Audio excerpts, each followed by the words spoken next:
Sang mage menembakkan mantra api yang berkobar ke udara. Apinya menghantam telak sayap sang naga. Naga ungu itu meraung kesakitan. Dari garis belakang, seorang pria berteriak pada Beiza untuk mengaktifkan mantra peningkat kecepatan. Beiza adalah seorang shaman rang A yang berafiliasi dengan Golden Time. Selanjutnya, pria itu memerintahkan Rotis untuk terus menggempur dengan sihir api. Rotis adalah seorang mage rang A, juga dari Golden Time. Lalu ada Saki. Dia adalah pendekar pedang rang S yang memegang pedang Savior. Dia diperintahkan untuk menunggu celah dan mengakhiri pertarungan. Orang yang memberi komando itu adalah Kunan, seorang Magic Swordsman rang S dari Golden Time. Orang terakhir yang menerima instruksi adalah Yuki. Dia disuruh tetap di belakang dan bersembunyi. Dia hanyalah rang F tanpa kelas dan tanpa afiliasi. Sebuah tas ransel besar menggantung di pundaknya. Beiza, Rotis, dan Kunan menyerang pada saat bersamaan. Mereka terus melancarkan serangan sampai Saki menemukan momen yang tepat. Dia mengaktifkan sebuah skill bernama Luminous Slash. Dalam sekejap mata, naga itu ditebas di beberapa bagian tubuhnya sekaligus. Naga itu mengeluarkan satu raungan terakhir sebelum jatuh menghantam tanah. Yuki memperhatikan para petarung rang S itu dengan kagum. Seperti yang diharapkan dari mereka, mereka berhasil menumbangkan seekor naga dengan mudah. Sudah puluhan tahun berlalu sejak bencana yang dikenal sebagai dungeon muncul di dunia mereka bersama dengan para petualang yang menantangnya. Meski begitu, umat manusia masih gagal membersihkan jumlah dungeon yang terus bertambah. Akibatnya, dungeon yang terabaikan dan belum ditemukan sering memicu dungeon break, yang menjadi masalah sosial serius. Lebih buruk lagi, banyak petualang memburu monster hanya demi uang dan menolak untuk menyelesaikan dungeon itu sendiri. Hanya segelintir pahlawan yang benar-benar memahami bahayanya dan memimpin party seperti ini untuk mendorong penyelesaian penuh. Tiba-tiba, seseorang menepuk tas ransel Yuki. Itu adalah Beiza. Dia memanggil Yuki dengan sebutan kuli angkut dan meminta posion segera. Yuki buru-buru mengaduk-aduk isi tasnya. Rotis mendecih, menunjukkan bahwa tidak seperti Yuki, dia benar-benar mempertaruhkan nyawanya di garis depan. Beiza menambahkan bahwa meskipun Yuki kenal dengan Saki, dia tidak pernah menyangka Kroco seperti itu bakal ikut serta. Mereka memandang rendah dirinya karena menjadi petualang pemula dengan peringkat terendah. Dia hampir tidak punya mana, lambat, dan secara keseluruhan benar-benar tidak berguna di mata mereka. Kunan memotong pembicaraan mereka. Kedua pria itu terdiam. Dia mengingatkan mereka bahwa mereka sedang berada di dalam dungeon yang diperkirakan berperingkat S. Ini bukan tempat untuk obrolan santai. Mereka pun meminta maaf. Kemudian Kunan menoleh ke Yuki. Dia menyuruhnya untuk menjalankan perannya dengan serius dan melakukan pekerjaannya dengan benar, karena dia masih anggota party ini. Yuki menjawab, "Baik, Pak." Mereka melanjutkan perjalanan lebih dalam ke dungeon. Yuki setuju dengan perkataan Kunan. Dia sadar bahwa dia masih kurang waspada sebagaimana layaknya seorang petualang. Dia terlalu bersemangat melihat aksi petualang tingkat atas. Dia ingin mengatakan bahwa dia telah belajar banyak. Di saat yang sama, hal itu membuatnya sadar akan jurang pemisah yang sangat besar di antara mereka. Dia bahkan tidak memiliki kelas. Suatu hari nanti dia ingin menjadi petualang seperti mereka. Karena melamun, dia gagal untuk tetap waspada.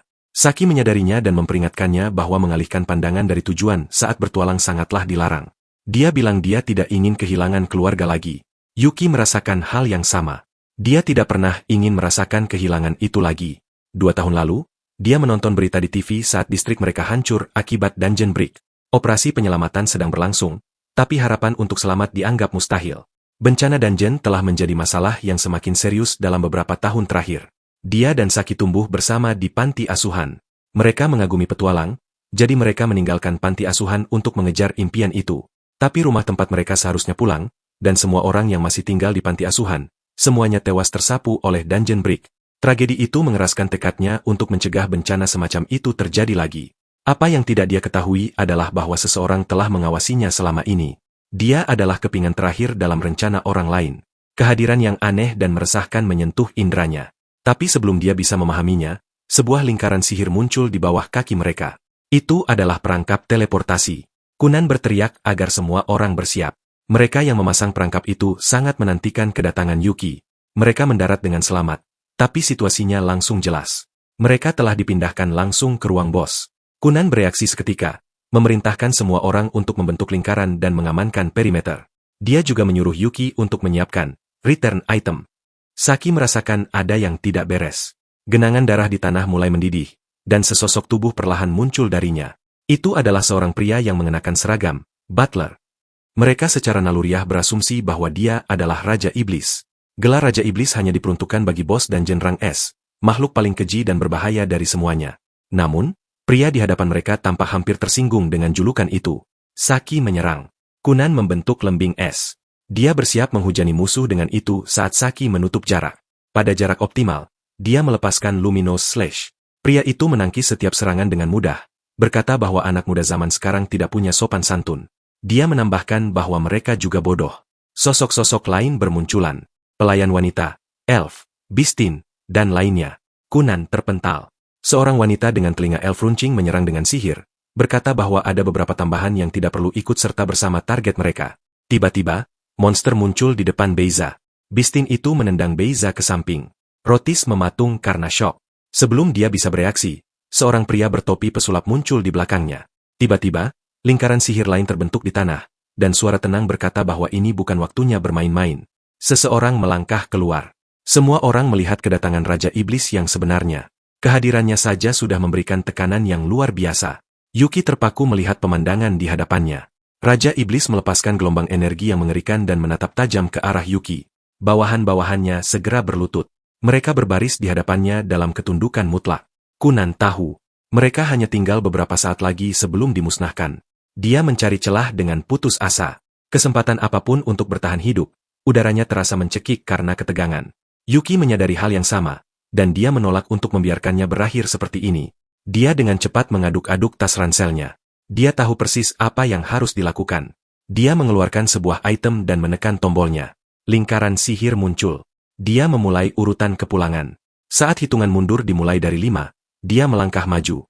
Dia sengaja menarik perhatian Raja Iblis dan menyatakan bahwa dialah yang akan menjadi lawannya. Raja Iblis tampak tertarik. Rotis panik. Jika Yuki melangkah lebih jauh lagi, dia akan berada di luar jangkauan area kepulangan. Saki bergegas mendekat, tapi Kunan menahannya dan berlari mundur. Dia mengerti apa yang sedang dilakukan Yuki. Hitungan mundur mencapai 3. Kunan dan Saki sekarang sudah jauh dari Yuki. Saki meronta, menuntut untuk tahu apa yang dia lakukan. Yuki menoleh ke belakang dan memastikan jaraknya. Semuanya berjalan sesuai rencana. Karena Kunan mengerti, si Bistin menerjang ke arah Yuki. Raja Iblis bertanya padanya apa yang sedang dia rencanakan. Hitungan mundur mencapai 2. Yuki menyeringai dan menjawab bahwa itu sudah jelas. Dia melempar item sihir itu. Hitungan mundur turun ke 1. Semua orang menahan napas, menunggu untuk melihat apa yang akan terjadi. Yuki menyatakan bahwa dia akan mengalahkan Raja Iblis. Kunan menangkap item itu dan memujinya atas keputusannya yang luar biasa. Hitungan mundur mencapai 0. Lingkaran sihir di bawah para petualang bersinar terang. Saki meneriakkan nama Yuki dengan putus asa karena semua orang akan diteleportasi keluar kecuali dia. Yuki merasa damai dengan keputusannya, sementara Saki berteriak. Dan begitu saja, mereka menghilang. Raja Iblis bertanya apakah itu caranya mengalahkan dia. Yuki dengan percaya diri menjawab ya. Dia telah menyelamatkan semua petualang berperingkat tinggi itu, tidak seperti dirinya. Jika mereka kembali hidup-hidup, mereka pasti akan menaklukkan dungeon ini suatu hari nanti. Meski begitu, dia merasa bersalah karena meninggalkan Saki. Raja Iblis terkesan bahwa Yuki telah membuang nyawanya sendiri demi masa depan umat manusia. Dia berkata bahwa kegilaan seperti itu benar-benar spektakuler. Kemudian dia menawarkan sebuah kesepakatan kepada manusia itu. Yuki tidak menduga hal itu dan memintanya untuk menjelaskan. Raja Iblis berkata dia tidak salah dengar. Dia ingin Yuki bergabung dengan mereka dan membantu menaklukkan dungeon. Yuki terkejut. Monster membersihkan dungeon? Dia bertanya mengapa mereka melakukan hal seperti itu. Raja Iblis menjelaskan bahwa kaumnya selalu berada dalam bahaya karena penaklukan yang dilakukan manusia. Yuki membalas bahwa manusia juga hidup di bawah ancaman yang sama. Raja Iblis menunjukkan bahwa jika manusia berhenti masuk ke dungeon, monster tidak punya alasan untuk bersusah payah keluar dan menyerang mereka. Dungeon itu sudah diklasifikasikan sebagai rang S sejak awal. Itu dianggap mematikan bahkan saat fase investigasi. Untuk mencegah kerugian lebih lanjut, dungeon itu sendiri perlu diperkuat. Dan untuk melakukan itu, mereka harus menaklukkan bos dungeon lain dan menyerap kekuatan sihir mereka yang sangat besar. Dia tidak bisa lagi membiarkan tragedi yang dialami bawahannya terulang. Kata, tragedi, menarik perhatian Yuki. Dia sadar bahwa Raja Iblis tidak begitu berbeda darinya. Dia mengerti bahwa rencana ini membutuhkan pengorbanan dungeon lain. Raja Iblis mengakuinya secara terbuka. Dia bahkan berkata mereka bersedia bekerja sama dengan manusia jika perlu. Semua yang dia lakukan adalah demi bawahannya. Itu hal yang wajar. Yuki mengerti perasaan melakukan apa saja demi keluarga, meskipun itu berarti harus mati. Dia bertanya pada Raja Iblis apakah dia bisa bersumpah bahwa setelah dia menjadi lebih kuat, dia tidak akan lagi menghabisi manusia, hanya mengusir mereka. Raja Iblis menjawab bahwa monster terikat pada dungeon mereka. Jika mereka menjadi cukup kuat hingga manusia tidak bisa lagi menanganinya, maka manusia akhirnya akan berhenti datang. Yuki ragu. Bisakah dia benar-benar mempercayainya? Raja Iblis berkata dengan tenang bahwa jika Yuki menolak, dia hanya akan mati dan banyak manusia akan mati bersamanya. Yuki tahu bahwa suatu hari nanti Kunan dan yang lainnya akan kembali untuk menaklukkan dungeon ini. Tapi jika tidak ada yang berubah, korban jiwa akan terus berlanjut. Tragedi lain pasti akan menyusul. Dia berpikir panjang dan keras, lalu dia membuat keputusan. Dia akan membantu Raja Iblis. Tanpa peringatan, Raja Iblis meraih tangannya. Yuki menyatakan dengan tegas bahwa dia tidak melakukan ini demi Raja Iblis. Dia melakukannya demi umat manusia. Raja Iblis senang dengan tekadnya. Sejak saat itu, Yuki menjadi kolaborator mereka. Yuki bertanya-tanya apakah orang seperti dirinya benar-benar cocok. Lagi pula, dia bahkan tidak memiliki kelas. Tapi justru itulah alasannya. Monster Tamer adalah kelas yang hanya bisa dipilih oleh mereka yang tidak memiliki job. Mereka menatapnya dengan mata rakus, mencibir bahwa sampah tidak kompeten seperti dia akan sangat sempurna untuk dimanfaatkan oleh monster. Tapi Yuki tidak berniat membiarkan mereka berbuat sesukanya. Dialah yang akan menjinakkan mereka. Raja Iblis menjelaskan agar mereka bisa memasuki dungeon lain, mereka harus dipanggil. Agar hal itu terjadi, mereka membutuhkan seorang kolaborator yang merupakan seorang monster Tamer. Syarat untuk menjadi monster Tamer adalah memiliki kolom pekerjaan yang kosong. Syarat kedua adalah membentuk kontrak dengan monster, yang merupakan hal mendasar. Ada 3 cara untuk membentuk kontrak. Salah satunya adalah bertarung dan mengalahkan monster itu. Cara lainnya adalah memahami dan berkomunikasi dengannya. Yuki bertanya tentang opsi ketiga. Raja Iblis mengungkapkan bahwa metode ketiga adalah paksaan. Dia melepaskan gelombang energi yang membuat Yuki menjerit kesakitan. Yuki mengeluh sakit dan menuntut untuk tahu apa yang telah dia lakukan. Dia terkejut ketika sebuah layar tiba-tiba muncul. Melalui layar itu, Raja Iblis bisa melihat semua yang dilihat Yuki. Itu membuat Yuki sadar bahwa tindakannya akan terekspos sepenuhnya. Raja Iblis telah bersiap untuk kemungkinan pengkhianatan, yang berarti Yuki tidak bisa meminta bantuan.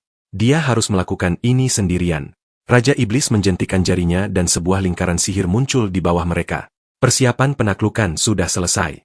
Saatnya mengirim Yuki ke permukaan. Yuki panik. Dia belum melakukan apa-apa. Raja Iblis memerintahkannya untuk menyelam ke dungeon mana saja. Pada waktu yang tepat, dia harus memanggilnya untuk menyelesaikan semuanya. Bahkan saat itu, Yuki masih belum mengerti apa yang dimaksud dengan waktu yang tepat. Dia mencoba bertanya, tapi sebelum sempat, dia sudah dipindahkan ke pintu masuk dungeon tempat para petualang lain berkumpul. Saki mematung karena syok. Air matanya berhenti seketika. Yuki melambai canggung padanya. Saki bergegas maju dan memeluknya erat-erat, menangis lebih keras lagi. Di dekatnya, Beiza menatap Kunan seolah menuntut penjelasan, tapi Kunan hanya bisa menggelengkan kepala. Dia juga sama sekali tidak tahu. Keesokan harinya, Yuki pergi ke kantor administrasi untuk meminta izin menaklukkan dungeon sendirian. Dia tidak menyangka akan menghadapi penolakan bahkan sebelum masuk. Staf menjelaskan situasinya kepadanya. Aktivitas dungeon akhir-akhir ini tidak lagi fokus pada pembersihan area. Sebaliknya, sebagian besar petualang memasuki dungeon murni demi uang.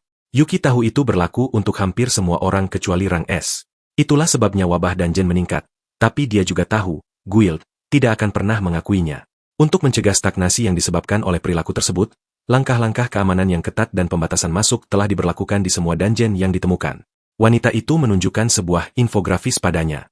Dia menambahkan bahwa selain membuat kemajuan dalam penaklukan dungeon, peringkat kontribusi seorang petualang hanya bisa meningkat dengan mendapatkan kepercayaan guild. Jika dia tidak bisa beroperasi sebagai bagian dari parti yang terverifikasi, mereka tidak bisa mengonfirmasi kontribusinya. Karena itu, guild tidak bisa mentolerir tindakan seperti tiba-tiba menyelam, sendirian, tanpa membentuk parti. Yuki mengerti. Jika seseorang benar-benar berniat membersihkan dungeon, tidak ada alasan untuk pergi sendirian. Penyelam solo biasanya adalah orang-orang putus asa yang mengejar uang, berharap mendapatkan jackpot keberuntungan. Dia menjelaskan bahwa dia meminta dungeon rang F dan tujuannya hanyalah untuk menaikkan level. Wanita itu mengangguk mengerti. Dia menugaskannya ke dungeon rang F, Labyrinth of Silence. Laporan mengenai monsternya sangat sedikit sehingga cocok untuk pemula. Dia dipandu ke sana dan staf membuka gerbang. Staf itu menyuruhnya masuk. Ada tombol darurat yang bisa dia tekan jika membutuhkan bantuan. Yuki ingat staf itu bilang keamanannya ketat, tapi sepertinya tidak berlebihan. Tetap saja, itu masuk akal. Ini adalah dungeon yang terabaikan. Tiba-tiba, Raja Iblis bertanya apa itu dungeon yang terabaikan. Yuki hampir melompat kaget. Dia tidak menyangka suara itu akan berbicara langsung di dalam kepalanya. Dia bertanya apakah itu skill Raja Iblis. Raja Iblis menjawab bahwa itu sebenarnya skill Yuki. Komunikasi dengan monster adalah hal mendasar bagi seorang monster tamer. Yuki tidak tahu itu. Ini pertama kalinya dia menggunakan skill. Itu adalah skill pasif, praktis, tapi meresahkan. Saat dia menuruni tangga dungeon, Yuki menjelaskan bahwa dungeon yang terabaikan adalah dungeon yang kurang pengelolaan, pemeliharaan, dan penaklukan. Jumlah dungeon terlalu banyak untuk ditangani dengan benar. Jika sebuah dungeon kaya akan sumber daya, para petualang akan berbondong-bondong ke sana demi keuntungan, dan langkah-langkah yang tepat akan diberlakukan. Raja Iblis menyimpulkannya dengan sederhana. Dungeon itu telah ditinggalkan oleh manusia. Dia menduga monster di dalamnya berkembang biak dengan damai. Yuki menambahkan bahwa jika reproduksi monster melebihi batas dungeon, tempat itu bisa runtuh. Dia memperhatikan monsternya sangat sedikit. Tapi bahkan untuk dungeon yang lemah, ada sesuatu yang terasa aneh. Tiba-tiba, tanah bergetar saat seseorang berteriak padanya untuk lari. Seorang pria dan seorang wanita menerobos melewatinya, melarikan diri dengan ketakutan dari bos dungeon. Yuki menatap kaget pada slime raksasa di belakang mereka. Raja Iblis langsung mengerti. Karena terlalu sedikit manusia yang memasuki dungeon, para monster beralih ke kanibalisme. Itulah sebabnya hanya ada sedikit monster yang tersisa dan mengapa makhluk itu tumbuh begitu besar. Yuki memandu mereka menuju sebuah gang, tapi slime itu dengan cepat menyusul mereka. Bahkan ketika mereka sudah dekat, wanita itu mulai kehilangan harapan. Tenaganya habis. Dia tersandung dan tertangkap. Tubuhnya tertelan, terperangkap di dalam slime. Yuki bertanya pada Raja Iblis Liber, apakah dia bisa menyelamatkannya begitu dia dipanggil. Liber menjawab bahwa itu mustahil. Guncangan dari pemanggilan itu saja akan meledakkan slime itu bersama dengan segala isinya. Itu tidak bagus. Wanita itu tampak seperti sedang tenggelam di dalam slime. Yuki tiba-tiba punya ide. Dia melompat langsung ke dalam slime. Raja Iblis merasa terhibur, persis seperti yang dia duga. Bahkan dengan mengorbankan tubuhnya sendiri, Yuki akan melakukan apa saja untuk menyelamatkan seseorang. Dia berenang melalui massa kental itu menuju wanita tersebut. Begitu dia mencapainya dan memeganginya, dia tahu inilah saatnya untuk memanggil Raja Iblis Liber. Gelombang energi yang dahsyat meletus, dan tangan Liber mulai bermanifestasi.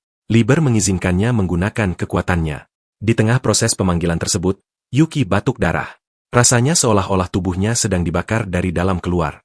Gambar holografik Liber muncul di belakangnya dan menyuruhnya untuk tidak menyerah. Liber mencoba melewati lingkaran sihir itu. Dia mengujinya dengan satu jari. Dia tidak bisa menahan rasa terkejutnya. Ternyata hanya ini yang bisa dikerahkan Yuki, bahkan dengan kekuatan penuh sekalipun. Kekuatan ini lemah, tapi masih cukup untuk musuh selevel ini. Energi terkumpul di ujung jari-jarinya. Kemudian Yuki merapalkan Chaotic Dawn. Sebuah sinar penghancur menghantam musuh dan menyebabkan ledakan masif. Yuki menyadari betapa mengerikannya kekuatan itu. Itu benar-benar sebuah bencana. Segala sesuatu di depan mereka tersapu bersih. Wanita tadi kembali sadar dan gemetar, mengatakan bahwa itu sangat mengerikan. Pria itu menyadari luka-luka Yuki. Darah mengalir dari mata dan mulut Yuki. Pria itu mendesaknya untuk segera keluar, mengatakan bahwa dia terlihat terluka parah. Baru saat itulah Yuki menyadari betapa buruk kondisinya. Pandangannya kabur dan dia pingsan dengan wajah menghantam tanah. Beberapa hari kemudian, di dalam dungeon Endless Abyss, Yuki memberitahu Liber bahwa kenaikan peringkat pertamanya terjadi saat dia sedang tidak sadarkan diri. Dia menerima notifikasi itu di rumah sakit. Dia menyebutkan bahwa dia telah menakuti kedua petualang itu, namun mereka tetap membawanya keluar dan melaporkan semuanya dengan benar. Liber bertanya mengapa dia terlihat begitu murung dan malah mengajaknya bersulang. Yuki tidak mengerti alasannya. Yang dia lakukan hanyalah memanggilnya. Dia merasa kecewa saat menyadari bahwa pemanggilan adalah satu-satunya hal yang bisa dia kontribusikan. Liber menunjukkan bahwa Yuki tidak meninggalkan nyawa yang ada di hadapannya pada saat itu. Sebaliknya, dia telah mengambil kemungkinan lain tanpa ragu-ragu. Liber berkata dia menyukai kekuatan itu dan menawarkan segelas anggur. Yuki menerimanya dan berterima kasih atas pujian tersebut. Liber mengakui bahwa dia merasa terganggu betapa Yuki hampir mati setiap kali memanggilnya. Jadi, dia memperkenalkan seseorang yang bisa Yuki panggil lain kali. Namanya adalah Elvina, seorang undead maid, pelayan mayat hidup. Yuki memperhatikan betapa tenang dan kalemnya dia. Elvina bercanda bahwa jatuh cinta padanya pada pandangan pertama akan merepotkan. Lagi pula, dia tidak punya denyut nadi. Candaan mayat hidupnya tidak terlalu lucu bagi Yuki. Yuki khawatir apakah dia akan baik-baik saja. Liber meyakinkannya bahwa dia lebih kuat daripada dirinya sendiri, dalam wujud terbatas. Elvina berkata dia ingin menjadi pelayan yang mudah bergaul dan mudah didekati. Mereka memutuskan untuk fokus meningkatkan level Yuki terlebih dahulu. Dia perlu tumbuh cukup kuat untuk menahan beban saat memanggil Liber dengan benar. Segera, beberapa makhluk api mendekati mereka. Elvina cukup memukul mereka saja. Setiap ancaman dilenyapkan seketika. Yuki menyadari betapa kuatnya dia. Mereka berada di dalam dungeon rang E, sarang dari para Burning Ones. Elvina berlari mengelilinginya, dengan bangga menyatakan bahwa dia adalah pelayan yang cakap. Yuki teringat pada seorang anak dari panti asuhan yang biasa mencari perhatian dengan cara yang sama. Anak itu selalu bermain dengannya. Nostalgia itu tidak bertahan lama. Banjir notifikasi kenaikan level muncul, hampir membuatnya gila. Elvina terkejut karena dia menganggap kenaikan level itu mengganggu. Dia bertanya-tanya apakah itu semacam lelucon orang hidup. Mereka sampai di bagian dungeon yang lebih gelap. Yuki menyadari bahwa dia bisa mempertahankan pemanggilan Elvina jauh lebih lama daripada Liber. Dia menjelaskan bahwa Liber terlalu istimewa. Mana yang dibutuhkan untuk memanggilnya begitu besar sehingga pemanggilan itu kemungkinan besar terhenti di tengah jalan. Yuki tahu itu benar. Dia hanya berhasil memanggil ujung jari Liber. Elvina menyimpulkan bahwa sebagai perbandingan, dia adalah barang murah, seseorang yang mananya bisa dengan mudah ditanggung oleh Yuki. Yuki menjawab bahwa dia bisa diandalkan. Itu membuat Elvina tersipu. Yuki menyadari bahwa pemanggilan bukan hanya soal kekuatan mentah. Efisiensi juga penting. Mereka sampai di sebuah pintu yang tersegel. Yuki bertanya-tanya bagaimana mereka seharusnya masuk ke dalam. Elvina meregangkan lengannya. Dia memukulnya. Pintu itu hancur berkeping-keping. Dia dengan santai berkata bahwa dia tadi hanya sedang mengetuk. Seorang warrior berdiri menunggu di sisi lain. Elvina menerjang maju.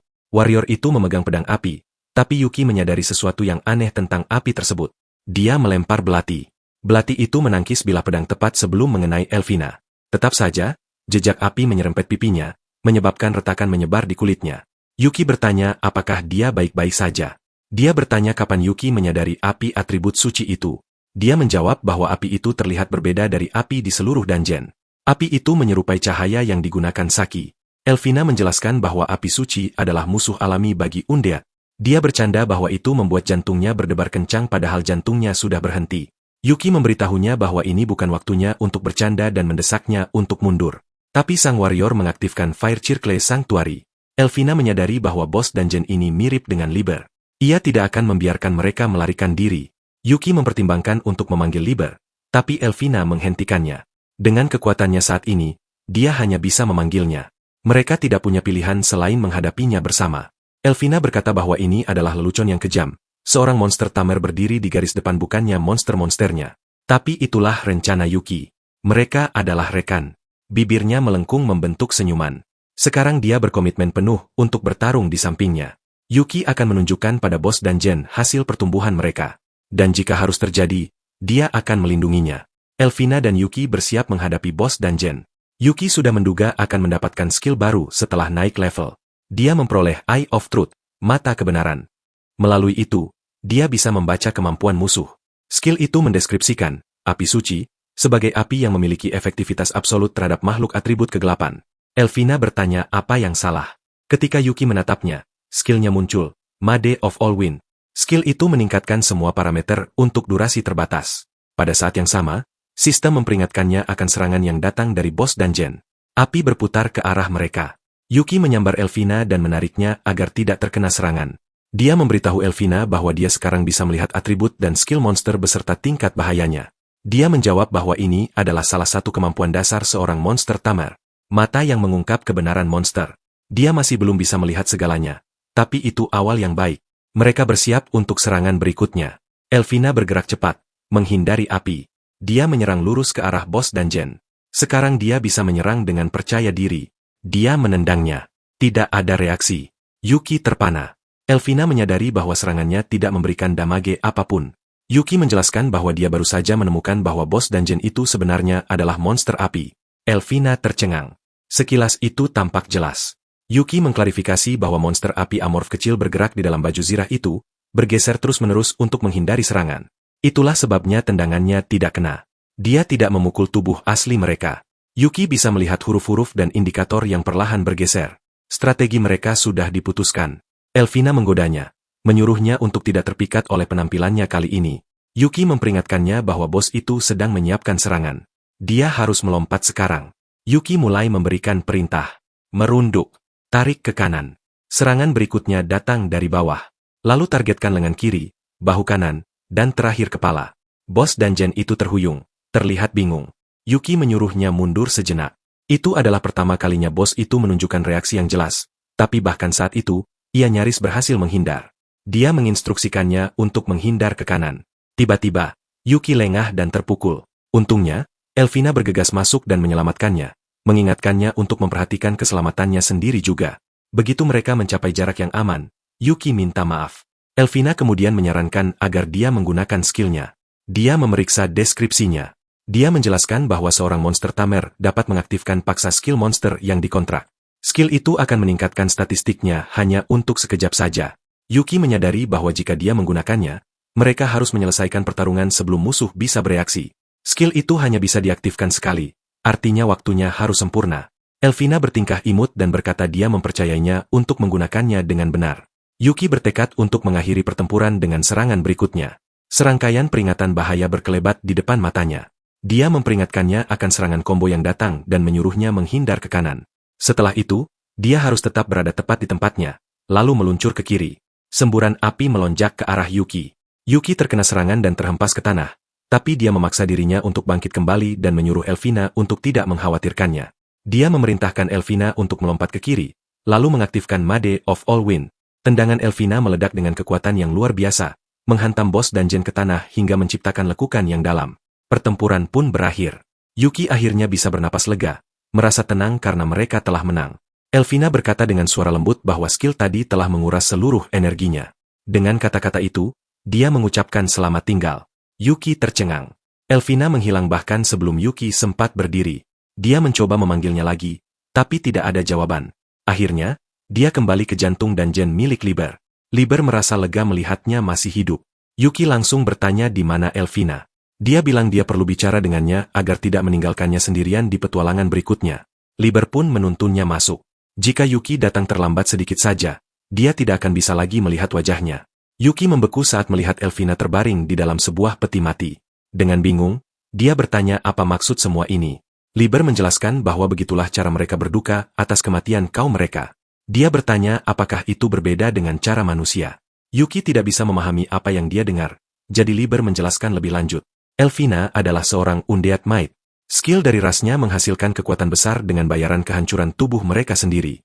Yuki teringat bahwa skill tersebut memiliki batas penggunaan hanya 1 kali. Sekarang dia mengerti apa arti sebenarnya dari batasan itu. Dia tidak bisa menerimanya. Dia tidak pernah ingin Elvina mati, dia hanya ingin mengalahkan musuh. Liber menyatakan dengan tenang bahwa demi melindungi dungeon, nyawa Elvina adalah harga yang pantas, dan dia percaya pelayan itu telah memenuhi tugasnya dengan maksimal. Dia mengakui bahwa tanggung jawab akhirnya ada pada dirinya, Sang Raja Iblis. Tapi Yuki tidak bisa menerima jawaban itu. Dia menyalahkan dirinya sendiri karena tidak berpikir panjang, karena buta mengikuti saran Elvina, dan karena dirinya terlalu lemah untuk bertarung sendiri dengan benar. Sekali lagi, dia menyesali kelemahannya. Yuki pun menangis terseduh-seduh. Liber memberitahunya bahwa dia berniat membuat Yuki menjadi lebih kuat. Yuki bertanya apakah ada yang bisa dia lakukan, atau ada skill yang bisa menghidupkannya kembali. Liber menjawab tidak ada. Seorang monster tamer menggunakan monster. Mereka mengonsumsi mereka, bukan memperbaikinya. Yuki menolak keras kenyataan itu. Lalu seseorang datang dan menyuruh Liber untuk tidak bersikap terlalu kejam. Itu adalah Mei.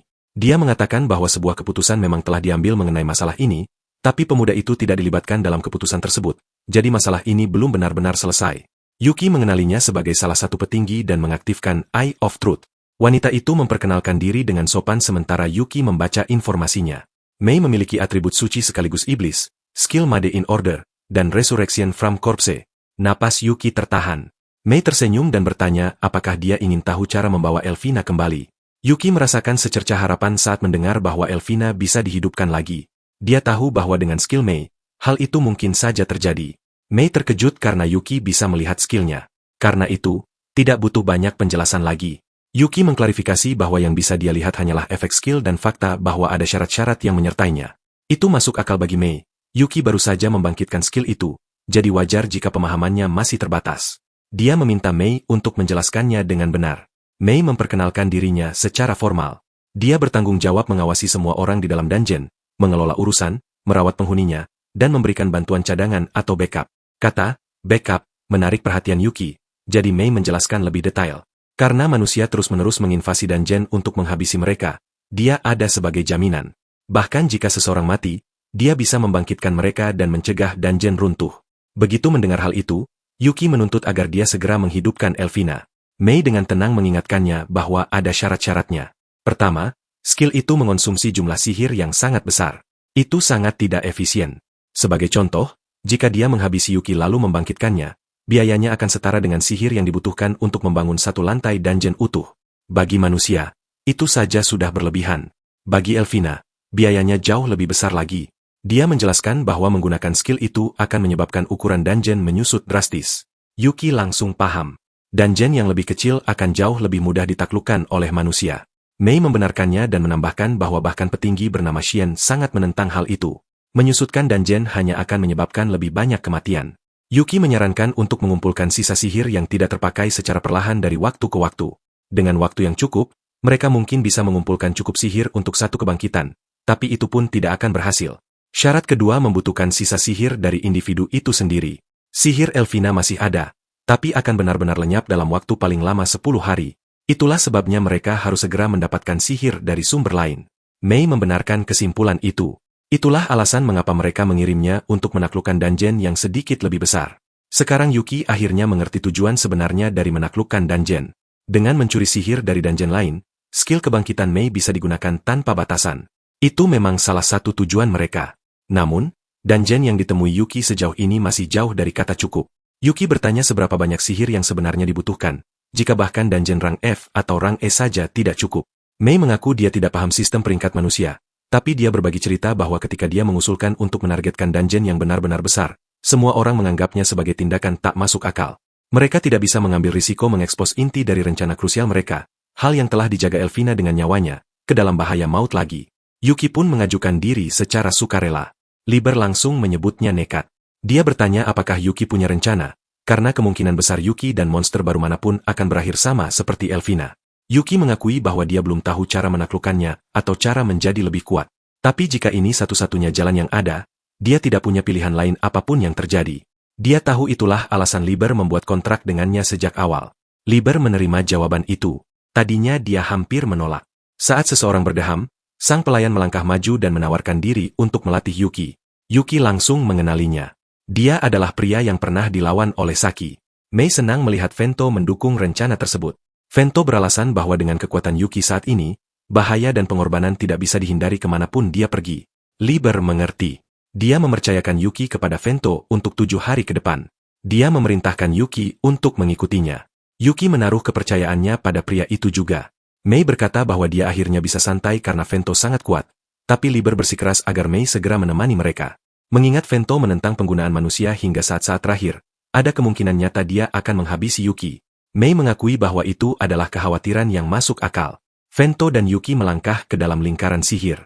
Saat Yuki membuka matanya, dia terkejut menyadari mereka masih berada di dalam dungeon. Vento menjelaskan bahwa ini adalah sisi lain dari kekuatan Raja Iblis. Setiap petinggi diberikan satu lantai dungeon pribadi untuk digunakan. Yuki adalah manusia pertama yang pernah melihat lantai milik seorang petinggi. Vento menyuruhnya untuk menganggap hal itu sebagai sebuah kehormatan. Melihat skala dungeon dan jumlah lantai yang dimilikinya, Yuki menyadari betapa kebangkitan benar-benar merupakan upaya terakhir. Dia bertanya pada Vento, apakah latihannya akan membantunya naik level.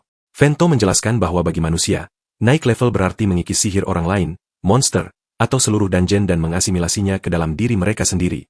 Dengan kata lain, para petualang merusak dungeon hanya dengan bertarung di dalamnya. Mereka mengambil sihir itu untuk diri mereka sendiri. Yuki telah membentuk kontrak dengan Raja Iblis. Meskipun para petinggi memiliki wadah yang berbeda, mereka semua berbagi sihir dari dungeon milik Liber. Karena itu, kenaikan level secara konvensional tidaklah mungkin. Yuki menyadari bahwa ini adalah alasan lain mengapa Liber mengirimnya ke dungeon lain meskipun berisiko. Dia bertanya pada Vento bagaimana dia berencana melatihnya. Vento melemparkan sebilah pedang padanya. Yuki menangkapnya secara insting dan mengerti. Vento berniat mempersenjatainya dengan benar. Vento mengatakan ada banyak hal yang harus diajarkan, dimulai dari fakta bahwa Yuki sama sekali tidak punya dasar.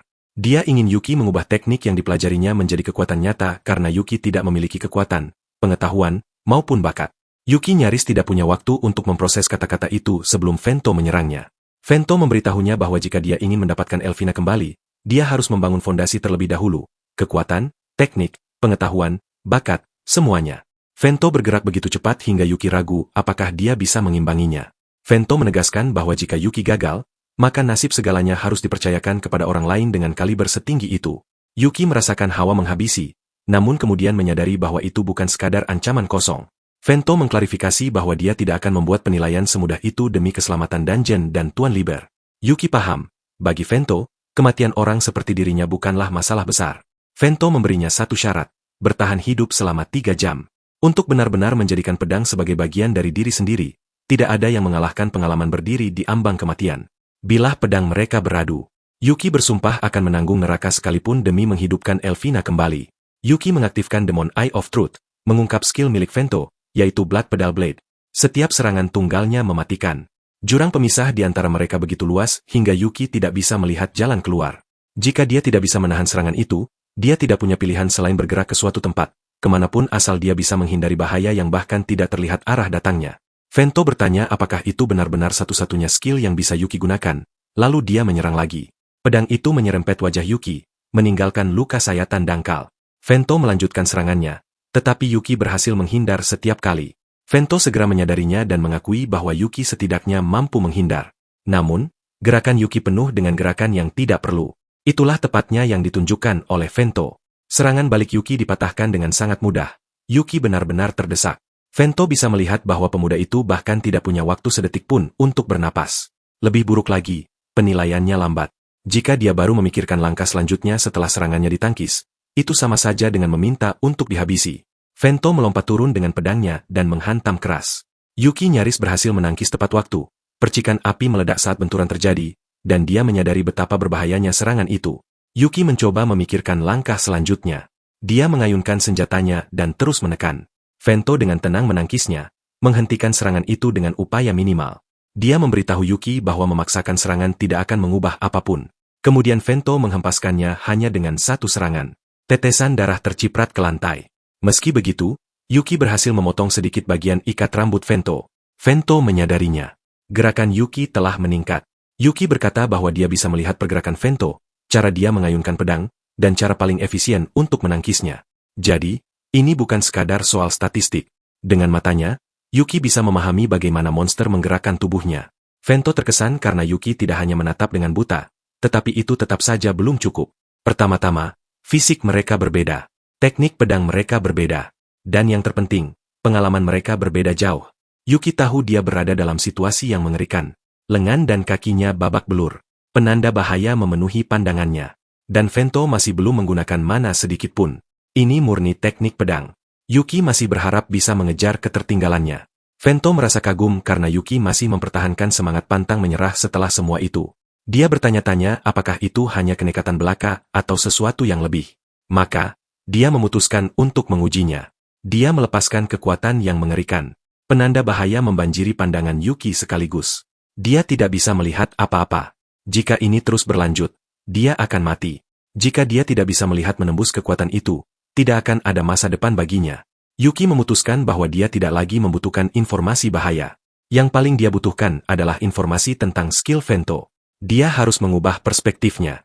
Toh, dia sudah hampir mati. Dia tidak menginginkan informasi yang hanya membantunya bertahan hidup. Vento mengubah darah menjadi bilah pedang, melepaskan tebasan beruntun ke arah targetnya. Yuki fokus pada hal itu. Serangan mereka bertabrakan, melepaskan gelombang energi yang dahsyat. Gelombang kejutnya menerbangkan batu dan puing ke segala arah. Vento terdiam 1000 bahasa. Sebuah luka sayatan tipis muncul di pipinya. Dia menunduk menatap Yuki yang terbaring pingsan di tanah. Di akhir pertempuran, tubuh Yuki dipenuhi luka tebas. Beberapa saat kemudian, Yuki terbangun dengan kaget. Vento sudah menunggunya di kaki tempat tidur. Dia menyuruh Yuki untuk segera mengikutinya. Yuki sedikit linglung. Dia ingat mencoba meniru skill Vento selama pertarungan. Dia bertanya apa yang terjadi dengan luka-lukanya. Vento menjawab bahwa Mei telah menyembuhkannya. Karena Yuki tidak sampai mati, itu tidak membutuhkan banyak mana. Jauh di lubuk hatinya, Vento tidak menyangka Yuki akan mencoba mencuri tekniknya di saat kritis seperti itu. Hal itu membuatnya semakin penasaran dengan masa depan pemuda tersebut. Bagaimanapun, pelatihan yang sesungguhnya kini dimulai. Pertama, mereka memasuki sebuah ruangan yang dipenuhi monster. Tentu saja, Yuki terkejut. Jumlah musuhnya banyak. Tetapi Vento percaya dia bisa menanganinya dengan mudah. Yuki menghunus pedangnya. Dia mulai terbiasa dengan ide tentang kematian. Namun hal berikutnya yang terjadi justru membuat Yuki bingung. Dia tidak mengerti mengapa dia ditugaskan untuk menyajikan teh kepada para monster. Selain itu, dia mengenakan seragam pelayan. Vento menjelaskan bahwa seorang pendekar pedang tingkat atas tidak boleh melakukan gerakan sia-sia dalam tindak tanduknya. Postur, langkah kaki, dan bahkan gerakan terkecil sekalipun harus dioptimalkan dengan sempurna. Itulah sebabnya Yuki harus belajar membuang segala sesuatu yang tidak perlu. Pekerjaan seorang butler tidak menoleransi kesalahan, keraguan, bahkan getaran sekecil apapun di ujung jari. Seseorang harus belajar bagaimana menguasai seluruh tubuhnya. Pada saat yang sama, dia juga harus belajar bagaimana menggunakan AI-nya dengan benar. Skill berevolusi tergantung pada bagaimana mereka digunakan. Monster dari berbagai ras telah berkumpul untuk pesta teh tersebut. Yuki harus membaca masing-masing dari mereka dengan tepat, memahami apa yang mereka inginkan. Yuki memulai dengan melihat dan menghafal setiap gerakan yang dilakukan Vento.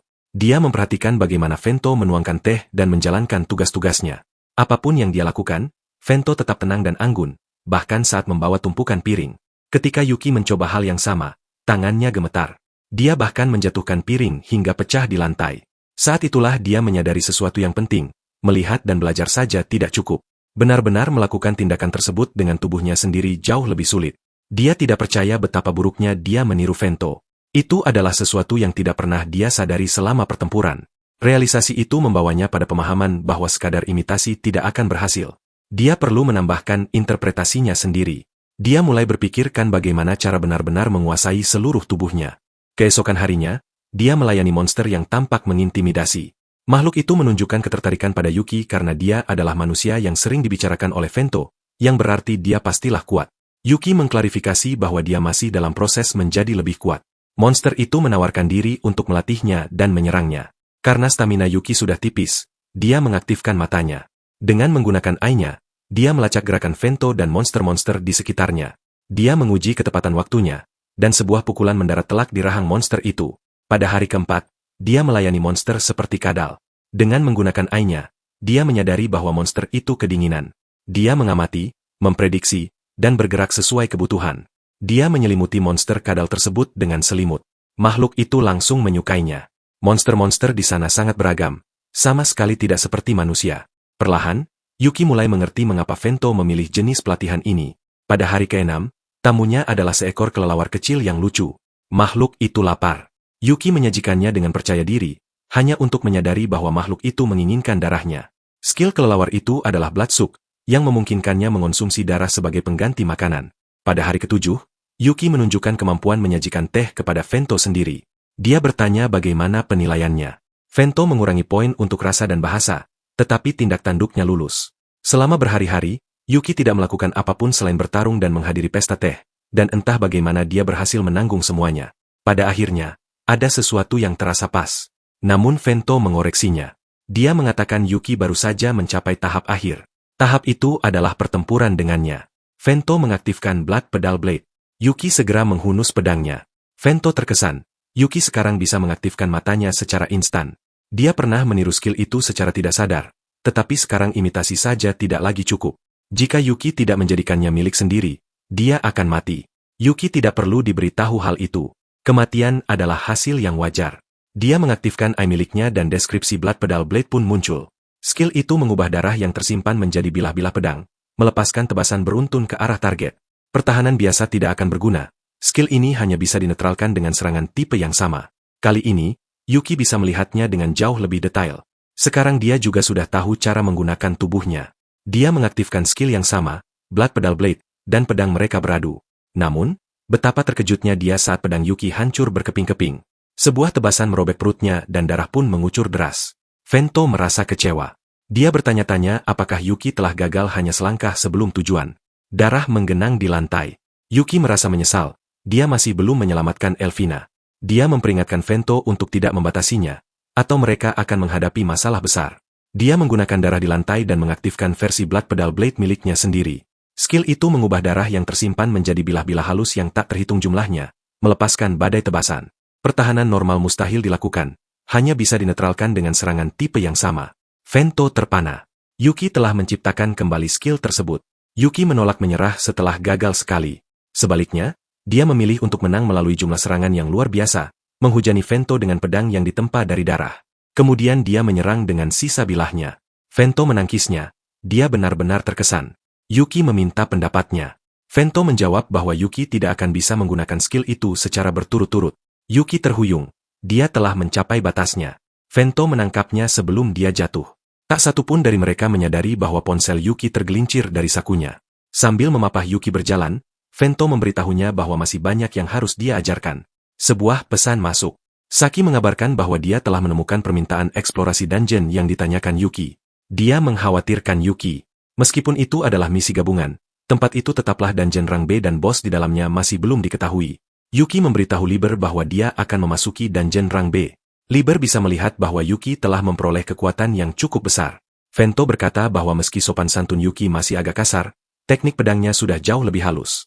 Liber penasaran apakah petualang rang E seperti Yuki benar-benar bisa memasuki dungeon rang B. Yuki mengklarifikasi bahwa dia tidak berniat membersihkannya. Dia hanya ikut sebagai asisten riset, pengaturan yang sama seperti saat pertama kali mereka bertemu. Saat itulah mereka menyadari bahwa Yuki berniat membersihkan dungeon tersebut jika ada kesempatan.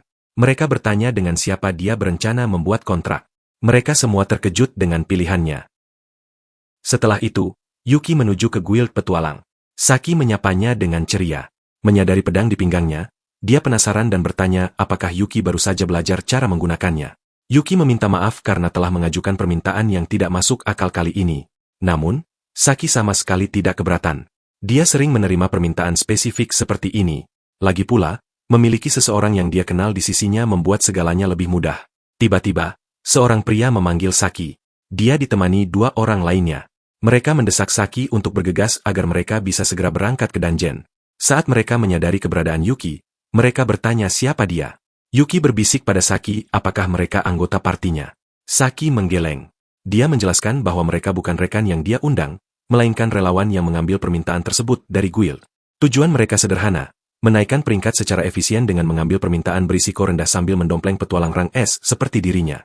Karena Yuki bersama Saki, mereka berasumsi dia adalah rang A. Saat Saki memberitahu bahwa Yuki adalah rang E, salah satu dari mereka bertanya apakah itu masalah. Pria itu tertawa, merasa lucu bahwa peringkat Yuki lebih rendah dari mereka. Dia melanjutkan dengan mengatakan bahwa rang E hanya akan menjadi beban, dan mengklaim mereka sedang membantu Saki. Dia menyuruh Saki untuk meninggalkan pecundang itu dan membawa anggota rang B yang layak sebagai gantinya. Saki mengabaikannya dan menyebutkan bahwa Yuki telah membersihkan 2 dungeon sendirian. Yuki menjawab dengan samar bahwa ya, kurang lebih seperti itu. Para pria itu tidak percaya. Seorang rang E membersihkan dungeon sendirian adalah hal yang mustahil. Biasanya, petualang naik peringkat melalui investigasi atau permintaan pengiriman. Kecuali seseorang mengincar peringkat A ke atas, pembersihan dungeon bahkan tidak akan dicoba. Pemimpin kelompok itu, Gaido, semakin kesal. Rencana aslinya adalah memanfaatkan Saki untuk membersihkan dungeon agar dia bisa mendompleng kesuksesan itu langsung ke peringkat A. Jika ada orang yang benar-benar telah membersihkan dungeon sendirian, itu akan merusak kesempatannya untuk menonjol. Dia terus mendesak masalah itu, tapi Saki sudah muak. Dia menyatakan dengan tegas bahwa mereka disewa untuk membantu investigasi, bukan pembersihan. Dia kemudian menjelaskan target mereka saat ini. Dungeon itu diperkirakan rang B, yang dikenal sebagai Cave of Cloistered Desire, gua hasrat tersembunyi. Peringkat dungeon ditentukan oleh bosnya. Yuki bertanya bagaimana mereka bisa memperkirakan tingkat ancaman bos tanpa melihatnya. Saki menjelaskan bahwa itu berdasarkan kompleksitas dungeon. Semakin kuat bosnya, semakin besar dan rumit lantai pertamanya. Bos yang lebih kuat juga berarti lebih banyak lantai yang menuju ke arah mereka. Singkatnya, peringkat ditentukan oleh ukuran lantai pertama dan jumlah lantai. Menurut catatan, dungeon ini berskala kecil dengan jalur sempit. Dengan 22 lantai, tempat ini diklasifikasikan sebagai rang B.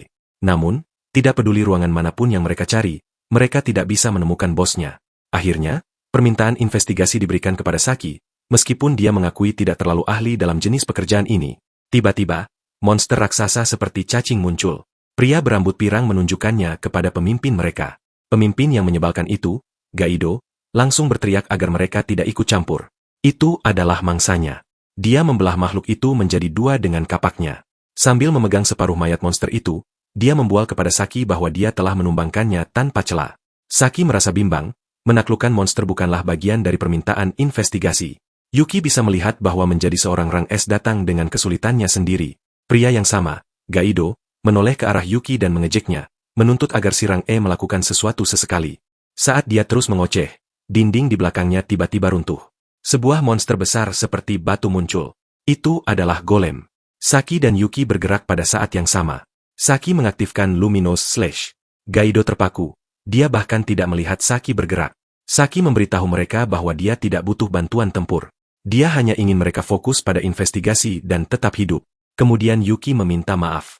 Dia memukul golem itu dengan hati-hati, memastikan tidak menghalangi jalan Saki. Saki bertanya apakah Yuki menyamakan waktu serangannya dengan serangannya. Yuki menjawab ya, karena monster itu terlihat kokoh. Saki terpana. Meski hanya sekali, fakta bahwa Yuki bisa mengimbanginya sungguh mengesankan, terutama mengingat dia baru saja belajar menggunakan pedang. Wajah Saki sedikit merona. Ini jauh lebih dari yang dia harapkan. Sekarang dia mengerti mengapa pertarungan tadi terasa begitu lancar. Dia tersenyum cerah, berterima kasih atas bantuannya, dan memuji Yuki karena telah bekerja dengan baik. Karena golem itu muncul langsung dari dinding, Yuki merasa bahwa dungeon benar-benar tidak masuk akal. Saki menyuruhnya menyerahkan pertempuran padanya sementara yang lain fokus menginvestigasi. Gaido tampak tidak senang. Dengan keadaan menjadi seperti ini, dia semakin bertekad untuk menemukan ruang bos dan memberikan kontribusi. Namun setelah 10 jam, mereka masih belum menemukan jejaknya sama sekali. Ketiga pria itu kelelahan. Saki mencari-cari lagi, tapi sepertinya tidak ada tempat lagi yang tersisa untuk mencapai lantai berikutnya. Mereka sudah memeriksa jalur tersembunyi. Yuki meletakkan tangannya di dinding, penasaran dengan apa yang ada di baliknya. Gaido mengejeknya, menceramahi Yuki tentang mekanika dungeon. Sebuah dungeon adalah dimensi sihir yang terisolasi, jelasnya. Itu hanya terlihat seperti bagian dari dunia mereka. Meskipun menyerupai gua, itu bukanlah gua. Gaido tiba-tiba menerjang maju, mengarahkan lututnya ke arah Yuki.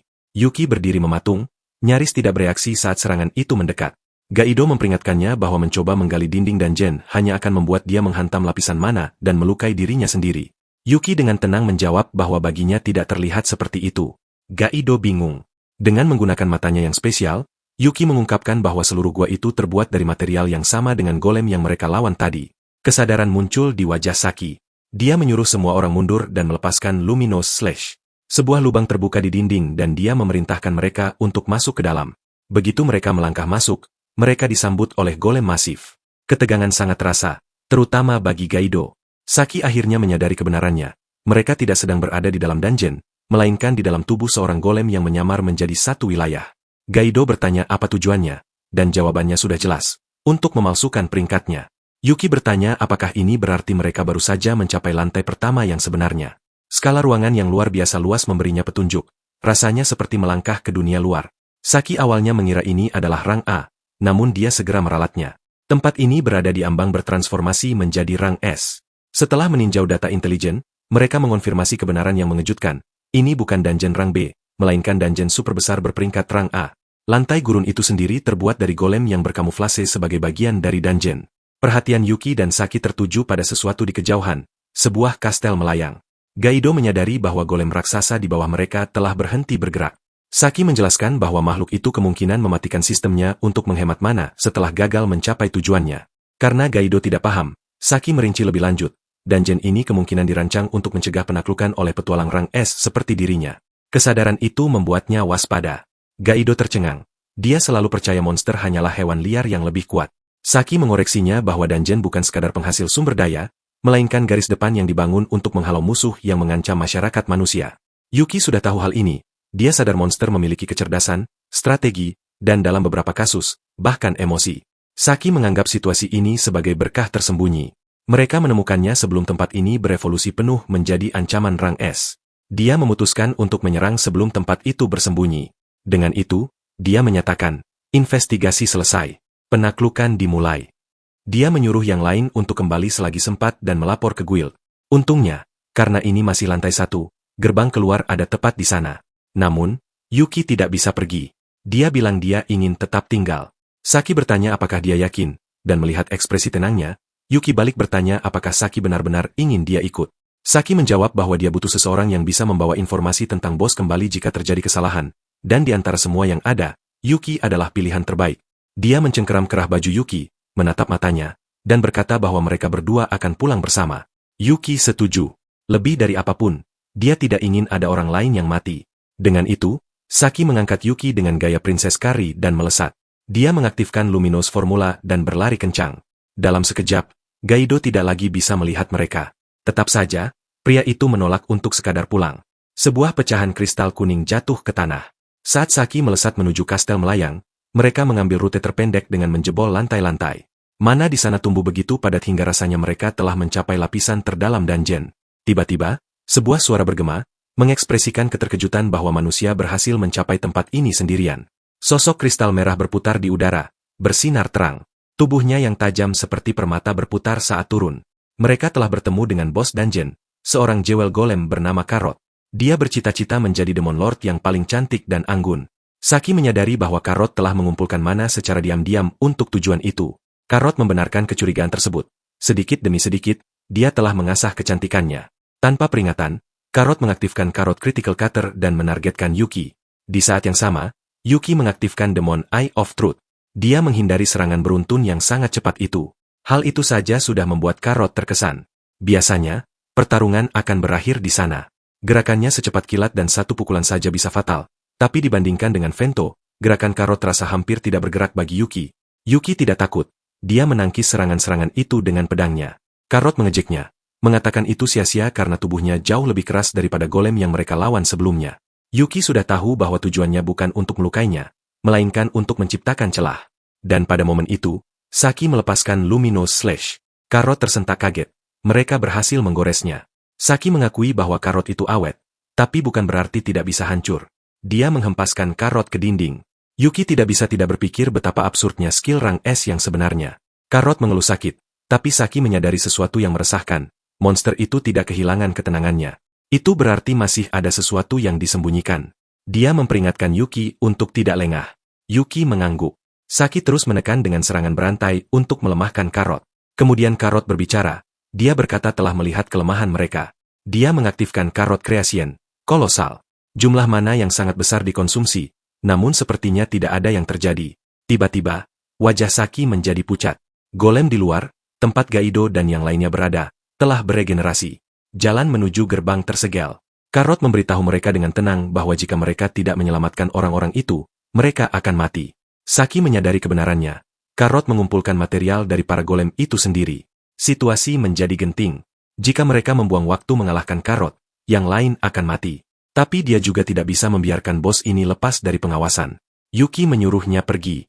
Mereka tidak bisa membiarkan Karot tanpa penjagaan, jadi dia mengatakannya dengan gamblang. Dialah yang akan mengalahkannya. Saki mempercayakan segalanya pada Yuki. Sebelum melesat pergi, dia tersenyum dan berkata bahwa mereka akan merayakannya bersama saat kembali. Karot tertawa. Dia merasa lucu bahwa seseorang yang bahkan tidak bisa menggoresnya memilih untuk tinggal. Baginya, pemuda itu hanyalah pion pengorbanan. Namun Yuki mengoreksinya. Ini bukan pengorbanan, melainkan kepercayaan. Saki, Liber, bahkan Vento, mereka semua percaya padanya. Kepercayaan itulah alasan dia berdiri di sana sekarang. Dan itulah mengapa dia akan menjawab kepercayaan itu. Karot menegang saat merasakan lonjakan mana Yuki. Dia tidak mengerti mengapa seorang manusia memiliki kekuatan monster. Yuki menyatakan bahwa mulai saat ini, dia akan bertarung sebagai seorang monster tamer. Dia memperingatkan Karot untuk bersiap menghadapi teknik pedang milik monster yang jauh lebih kuat darinya. Karot benar-benar terkejut saat bilah pedang Yuki melukainya. Yuki telah sepenuhnya melihat menembus skillnya. Dengan membaca gerakan dan aliran kekuatannya, dia tidak menyia-nyiakan apapun. Setiap gerakannya presisi. Karot segera mengganti teknik dengan mengaktifkan Karot Curekat. Dia yakin dengan bentuk serangannya, tidak mungkin Yuki bisa menangkisnya. Dia akan melenyapkannya. Yuki menantangnya, bertekad melihat apakah pedangnya masih bisa menjangkaunya. Yuki tampak percaya diri, namun Karot merasakan ada celah dan instan menggunakan tebasan. Yuki menggunakan kekerasan tubuh Karot sendiri untuk melawannya, yang benar-benar membuatnya lengah. Yuki menyerang. Kristal berhamburan dari tubuh Karot. Dia tidak percaya bahwa pemuda ini telah melukainya sejak awal. Baru sekarang dia benar-benar memahami kekuatan seorang monster tamer. Fakta bahwa manusia berani merusak cangkangnya membuat Karot murka. Tidak mungkin dia memaafkan manusia yang tidak berarti seperti itu. Yuki tahu ini belum berakhir. Karot melepaskan lebih banyak kekuatan, akhirnya mengungkap skill aslinya. Kutukan kelasnya mengaktifkan Karot skill Chang, Polished, Compressed, Decorated. Tubuhnya bertransformasi menjadi golem paling keras, paling tajam, dan paling indah yang bisa dibayangkan, kekuatan sejati dari penguasa dungeon. Manusia biasanya disegel di dalam kristal di mana dia mengekstrak mana mereka. Dia berencana menggiling Yuki sampai menjadi butiran pasir.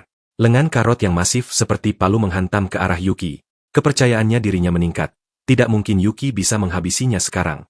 Yuki mengejek obsesinya untuk membuat dirinya dan bawahannya menjadi raksasa, menyebutnya tidak orisinal. Karot menjawab dingin bahwa permata lebih berharga jika ukurannya lebih besar. Yuki membalas bahwa tekniklah yang paling penting, dan betapa indahnya permata itu dipotong. Dia mengaktifkan Blood Pedal Blade. Karot terpaku melihatnya. Dia tidak paham bagaimana manusia memiliki skill yang sangat mirip dengan monster. Yuki memberitahunya bahwa ini adalah gayanya sendiri. Pedang-pedang bermekaran di sekitar Karot, menutup dari segala arah. Penghalangnya hancur. Bilah-bilah itu menebas tanpa ampun dari segala sisi. Darah memercik saat tubuhnya terpotong-potong. Yuki akhirnya bisa rileks. Dia telah mempertaruhkan langkah itu dan berhasil. Darah menetes dari pedangnya. Yuki bisa merasakan beban dari tindakannya.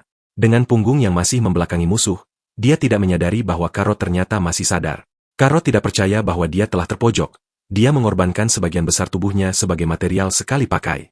Itu adalah skill yang luar biasa kuat, tapi bayarannya sangat besar.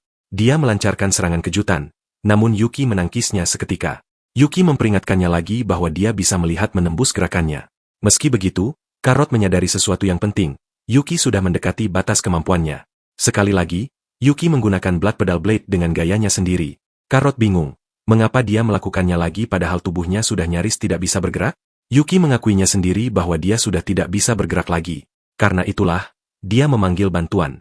Sesosok kelelawar kecil yang lucu muncul dan tersenyum padanya. Sebelumnya, di dalam dungeon milik Liber, mereka sudah paham mengapa Yuki memilih monster itu. Rencananya sederhana, menggunakan darah yang telah dia simpan. Skill kelelawar itu adalah vampiris, yang memungkinkannya menyerap darah dan mengubahnya menjadi asupan energi. Itu adalah skill yang membutuhkan darah dalam jumlah masif. Jika kedua percobaan ini gagal, Yuki akan berada dalam bahaya maut. Yuki hanya bisa mengontrak satu monster tambahan saat itu, yang berarti serangan kedua ini harus kena. Serangan pertama tadi menggunakan darahnya sendiri. Vento sempat sangat khawatir Yuki akan berakhir di ambang kematian. Tapi itulah intinya, menggunakan kelemahan untuk memancing musuh agar menurunkan kewaspadaannya. Rencananya adalah mengeksploitasi kerentanannya sendiri untuk mendekati sang vampir terkuat. Dan di saat itulah kelelawar kecil yang lucu itu melakukan tugasnya. Karot akhirnya menyadari bahwa inilah tujuan Yuki sejak awal. Saat pertempuran berakhir, Yuki memperkenalkan dirinya sebagai Yuki, seorang monster tamer yang bertarung menggunakan segalanya, baik musuh maupun sekutu. Dia menebas Karot tepat menjadi dua bagian. Karot memanggilnya monster sebelum tubuhnya hancur menjadi pecahan permata yang tak terhitung jumlahnya. Yuki dengan tenang menjawab bahwa dia adalah manusia. Manusia yang telah membentuk kontrak dengan Raja Iblis. Kini setelah Yuki merasakan kekuatan dungeon tersebut, matanya menyala seolah terbakar api. Dia tahu dia telah memaksakan diri terlalu jauh. Pemuda kita ini kemudian mulai menyerap mana dari seluruh dungeon ke dalam tandanya. Setelah beberapa saat, dia berada di ambang pingsan. Dia mempercayakan segalanya pada Liber. Secara mengejutkan, sakit tiba di saat yang tepat dan menangkapnya. Dia terpana saat menyadari apa yang telah terjadi. Yuki telah mengalahkan Karot sendirian. Yuki terlalu lemas bahkan untuk sekedar berdiri. Jadi Saki memapahnya sebaik mungkin. Sementara itu, media telah berkumpul di depan seorang pria yang akan memberikan pengumuman. Dia berbicara tentang dungeon rang A tersebut. Karena adanya insiden khusus, pihak-pihak yang terlibat diwajibkan untuk melapor secara langsung dan menjelaskan situasinya. Para reporter mengambil foto tanpa henti. Ini dijamin akan menjadi berita utama. Mereka menyerukan nama orang yang paling berkontribusi di dalam dungeon tersebut. Fakta tentang dungeon palsu saja sudah menjadi berita besar. Ditambah lagi dengan penaklukan yang sukses, membuat pejabat Parubaya yang keras sekalipun mengagumi petualang yang bertanggung jawab. Saki dipanggil ke depan. Kerumunan menjadi heboh begitu melihatnya. Seperti yang diharapkan dari sang White Flash, orang-orang memujanya. Seorang reporter bertanya tentang bahaya runtuhnya dungeon, sementara yang lain bertanya apakah ada monster cerdas yang muncul. Saki menyuruh mereka tenang sebelum menjelaskan garis besar penaklukan tersebut. Jauh di lubuk hatinya, dia merasa ini sangat merepotkan, tapi Yuki telah melimpahkan tugas ini padanya. Begitu Yuki menerima dokumen draft laporan, dia menyerahkan semuanya pada Saki dan menghilang. Saki menyarankan agar dia tetap tinggal sampai pengobatannya selesai, tapi dia sudah pergi. Hal itu membuatnya bertanya-tanya urusan apa yang bisa begitu penting. Sementara itu, Yuki bergegas langsung ke dungeon milik Liber. Begitu sampai, dia langsung bertanya bagaimana perkembangan kebangkitannya. Mei sedang melepaskan lonjakan kekuatan yang mengerikan sambil menjawab bahwa dia baru saja menyelesaikan tahap akhir. Vento segera melarang Yuki untuk melihat. Mana itu saja bisa membakar matanya. Yuki bisa merasakannya. Hanya dengan berdiri di sana, dia merasakan tekanan luar biasa yang menindihnya. Mei memanggil Elvina dan memberitahunya bahwa waktu istirahat telah resmi berakhir. Dia memperingatkan pelayan itu bahwa menetap di alam baka selamanya adalah sesuatu yang tidak akan pernah dia maafkan. Saat dia mengaktifkan Approval of the Afterlife, rantai mana yang mengelilingi mereka mulai bergerak. Setelah itu, Elvina membuka matanya. Yuki akhirnya bisa bernapas lega saat melihatnya berdiri. Elvina bertanya mengapa dia tampak begitu lega, dan kemudian menyadari bahwa dia pasti sempat mati. Yuki mengatakan yang sebenarnya, dia telah hidup kembali. Elvina sudah tahu itu berkat kemampuan kebangkitan sang kepala pelayan, tapi dia mengira kematiannya tidak berarti, jadi hasilnya tetap mengejutkannya. Yuki menghela napas panjang dan berkata betapa senangnya dia melihat Elvina masih begitu energik. Karena dia baru saja mengatakan itu kepada seorang zombie, Elvina bertanya apakah itu lelucon mayat hidup. Yuki langsung berteriak bahwa itu bukan lelucon. Vento memotong gurauan mereka dan menyuruh mereka segera kembali bekerja. Dia memerintahkan mereka untuk berganti pakaian. Yuki mengeluh dan bertanya apakah pekerjaannya harus menjadi butler lagi. Elvina memiringkan kepalanya dan bertanya, apakah Yuki pernah bekerja sebagai pelayan. Dia langsung mengelaknya. Saat itulah Mei membawakan pakaian mereka. Yuki mengenakan setelan jas yang membuatnya tampak rapi, hampir seperti seorang pria terhormat yang terpandang. Dia menatap dirinya sendiri, merasa bingung dengan pakaian itu. Vento mengungkapkan alasannya. Hari ini, Yuki adalah bintang utamanya. Monster-monster di ruangan itu bersorak merayakan kehadirannya. Mereka senang dia selamat dan bersemangat untuk akhirnya bertemu dengan manusia yang dirumorkan itu. Beberapa bahkan mengatakan dia telah menyelamatkan mereka. Yuki benar-benar bingung. Liber menjelaskan bahwa dungeon yang ditaklukkan Yuki mengandung kekuatan sihir yang sangat besar. Berkat itu, Mei bisa membangkitkan jauh lebih banyak orang dari yang diharapkan, dan jujur saja, dia merasa kelelahan. Yuki akhirnya menyadari bahwa semua orang di sana adalah mereka yang telah dibangkitkan. Liber memberitahunya bahwa mereka semua penasaran dengan manusia yang bertanggung jawab atas hal ini, jadi dia mengumpulkan mereka semua. Para monster tidak pernah menyangka akan diselamatkan oleh seorang manusia, dan kesadaran itu memenuhi mereka dengan sukacita. Mereka mengajak Yuki untuk minum bersama dan menceritakan kisahnya. Tapi Elvina segera menyeretnya pergi. Dia menyatakan bahwa dialah yang pertama. Dia juga bingung. Terutama karena ternyata Yuki melakukan sesuatu yang luar biasa. Saat diseret pergi, Yuki mati-matian memanggil Liber untuk minta tolong. Liber hanya tersenyum dan berkata bahwa karena pilihan yang dibuat Yuki saat itu, semua orang di sini telah terselamatkan. Dia memujinya dan menyuruhnya terbiasa dengan cara mereka mengekspresikan rasa terima kasih. Namun jauh di lubuk hati, Yuki tahu dia tidak melakukannya demi mereka. Elvina hanyalah sosok yang tumpang tindih dengan gadis dari panti asuhan dulu. Melihat interaksi para monster, dia teringat akan hari-harinya bersama anak-anak di panti asuhan, dan itu saja sudah membuatnya bersyukur bisa menyelamatkan mereka. Sesosok monster serigala tiba-tiba mengungkit rumor bahwa Yuki adalah murid nomor 1 Vento. Elvina berteriak kaget tanpa berpikir. Vento dengan tenang berkata dia masih perlu menanamkan dasar-dasar kepada Yuki, yang disebut-sebut sebagai bintang dalam kelompok ini. Liber menggodanya, mengatakan bahwa Vento pasti sangat menyukai Yuki jika dia secerewet itu, bahkan sampai menyiapkan pakaian untuknya. Vento membalas bahwa Liber pun sama saja. Awalnya, dia mengira merekalah yang memanfaatkan Yuki, tapi kenyataannya, Yuki yang telah memanfaatkan mereka dan memberikan hasil yang jauh melampaui ekspektasi. Liber menatap Yuki dengan geli. Dia mengklaim bahwa Yuki adalah kunci untuk mendapatkan dunia. Sementara itu, Saki meminta reporter untuk mengulangi pertanyaan. Seorang pria berambut perak yang mengenakan kacamata hitam menyela dan menuntut agar mereka segera mengeluarkan pria itu. Dia merujuk pada sang penakluk yang sebenarnya. Dia tahu mereka menyembunyikan seseorang yang berbahaya, dan dia menginginkan Yuki untuk dirinya sendiri. Sebelum insiden ini, seorang pria sedang diintimidasi di sebuah gang sempit. Di dekatnya, sebuah ponsel yang terjatuh tiba-tiba memutar berita dari konferensi pers yang mengumumkan kekacauan tersebut. Pria itu panik dan berteriak bahwa dia tidak tahu apa-apa. Itu adalah Gaido.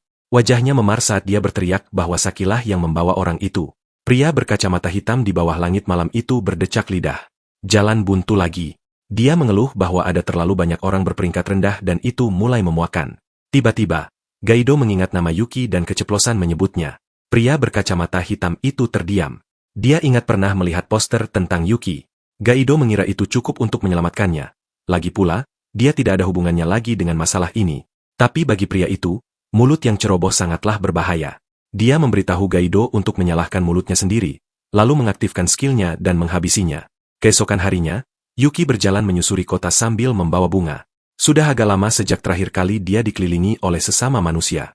Dia sedang beristirahat sejenak dari latihan dungeon dan penyerbuan. Untuk hari ini, dia memutuskan untuk tidak memikirkan hal itu sama sekali. Bagaimanapun, ini adalah hari peringatan saat dia kehilangan semua orang. Dia pergi mengunjungi monumen, sebuah kolapse memorial yang dibangun untuk mengenang peristiwa dungeon kolapse masif yang terjadi bertahun-tahun lalu. Monumen itu menghormati mereka yang tewas dalam tragedi tersebut. Dia punya banyak cerita yang ingin dia sampaikan kepada mereka, tentang dirinya yang menjadi petualang, membersihkan dungeon, hingga belajar ilmu pedang. Tiba-tiba, seseorang menarik perhatiannya. Seorang pria dengan tudung merah duduk di tengah jalan. Awalnya, Yuki mengira itu Saki, tapi bukan, pria ini memang sudah menunggunya. Dia adalah pria berkacamata hitam itu. Namanya Zapper, seorang petualang rang A di bidang pekerjaan yang sama. Yuki bertanya apakah mereka pernah bertemu sebelumnya. Zapper menjawab bahwa ini adalah pertemuan pertama mereka. Dia bilang dia datang untuk merekrutnya. Yuki terkejut dan memberitahunya bahwa dia hanyalah rang E, sama sekali tidak mengesankan. Zapper mengungkit tentang penyerbuan danjen palsu itu. Dia menyuruh Yuki jangan menyembunyikannya. Dia sudah tahu Yuki terlibat. Yuki membeku. Dia bertanya-tanya bagaimana Zapper bisa tahu. Jika kekuatannya sebagai monster terbongkar, itu akan gawat. Jadi, dia berkelit bahwa Sakilah yang pantas mendapat pujian, sementara dia hanya mengevakuasi petualang lain. Tapi Zapper tahu itu bohong. Dia bilang Yukilah yang menghabisi bosnya sementara si White Flash sedang sibuk menangani golem. Dia menambahkan bahwa Yuki punya kemampuan untuk menangani bos rang A. Hal itu membuat Yuki waspada. Pria ini tahu terlalu banyak. Yuki membantahnya lagi, mengatakan dia hanya bersembunyi dan melarikan diri. Zapper tidak paham kenapa Yuki begitu ngotot ingin menyembunyikannya, tapi dia menyuruhnya mendengarkan. Pembersihan danjen itu bukan seperti pekerjaan biasa. Memiliki sekumpulan kroco tidak akan membentuk skuad yang sesungguhnya. Untuk menghasilkan uang beneran, kamu butuh senjata yang luar biasa, senjata tingkat atas. Yuki bertanya apakah Zapper sedang membicarakannya. Zapper menjelaskan bahwa sehebat apapun skill pekerjaan Yuki, menjalankan danjen sendirian itu ada batasnya. Sebuah party itu berbeda.